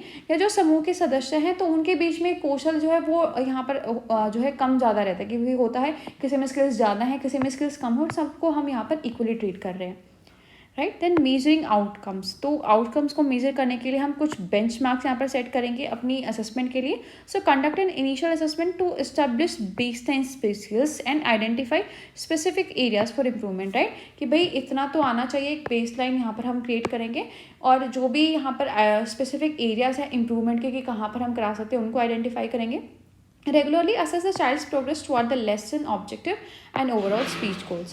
Then evaluation methods. So collect data through observations of the child's speech production during activities and interaction. तो वहाँ से हम उसका डेटा लेंगे and use standardized speech and language assessments to measure progress and compare with normative data, right? कि उसकी जो standardized speech की assessment करेंगे उसको compare कर सकते हैं, जैसे क्लास में हम compare करते हैं कि भाई ये फर्स्ट आया है अपने साथ के जो ग्रुप है उनमें। Then gather input from parents and caregivers, तो यहाँ पर हम उनसे फीडबैक उसकी आउटकम को मेजर करने के लिए ले सकते हैं, राइट। तो परिणामों को मापेंगे उसके बाद हम, तो मानक निर्धारण करना है कि भाई इतना तो आना ही चाहिए, राइट। जैसे पासिंग क्राइटेरिया होता है, तो आधारभूत भाषण कौशल को स्थापित करने और सुधार के लिए जो भी विशिष्ट क्षेत्र हैं जहाँ पर इम्प्रूवमेंट हो सकती है उनकी हम पहचान करेंगे, बच्चे का प्रारंभिक मूल्यांकन करेंगे, पाठ उद्देश्यों और समग्र भाषण लक्ष्यों के प्रति जो बच्चों की प्रगति है उसका नियमित रूप से आकलन करेंगे, राइट। देन जो मूल्यांकन की विधियां हैं, तो गतिविधियों और बातचीत के दौरान बच्चा कैसे बोल रहा था, उसका भाषण का उत्पादन कैसा था, उसका अवलोकन करेंगे, ठीक है। उसको किसी डेटा के साथ उसकी तुलना कर सकते हैं, लाइक क्लास में जो बच्चे हैं वो कैसा परफॉर्म कर रहे हैं, यहाँ पर बच्चा वो कैसा परफॉर्म कर रहा है, उसको कंपेयर हम कर सकते हैं। देन उसके जो पेरेंट्स हैं, टीचर्स हैं, उनसे हम डेटा इकट्ठा कर सकते हैं कि भाई बच्चा जो है कैसे जो है बोल रहा है, घर पर कैसे बात कर रहा है। देन एडजस्टिंग स्ट्रेटजीज, राइट, तो जो भी हमें डेटा मिला है उसके अकॉर्डिंग हम जो स्ट्रेटजीज हैं, एक्टिविटीज़ हैं, उनको एडजस्ट कर सकते हैं कि भाई बच्चा जल्दी जल्दी सीख रहा है, इस स्ट्रेटजी से वो सीख भी रहा है नहीं सीख रहा है, ताकि जो बच्चे की नीड है उनको हम पूरा कर सकें। And then regularly review and refine the lesson plan based on the child's progress and feedback, right. And then उसको रेगुलरली रिव्यू करेंगे ताकि जो लेसन प्लान है उसको बिल्कुल अच्छा अपन हम उस बच्चे की प्रोग्रेस के लिए बना सकें, right. So we have done with the unit, and if you like our content you can subscribe to our channel for more tutorials related to your B.Ed special education and special education teacher. So see you in the next video. Till then, namaskar.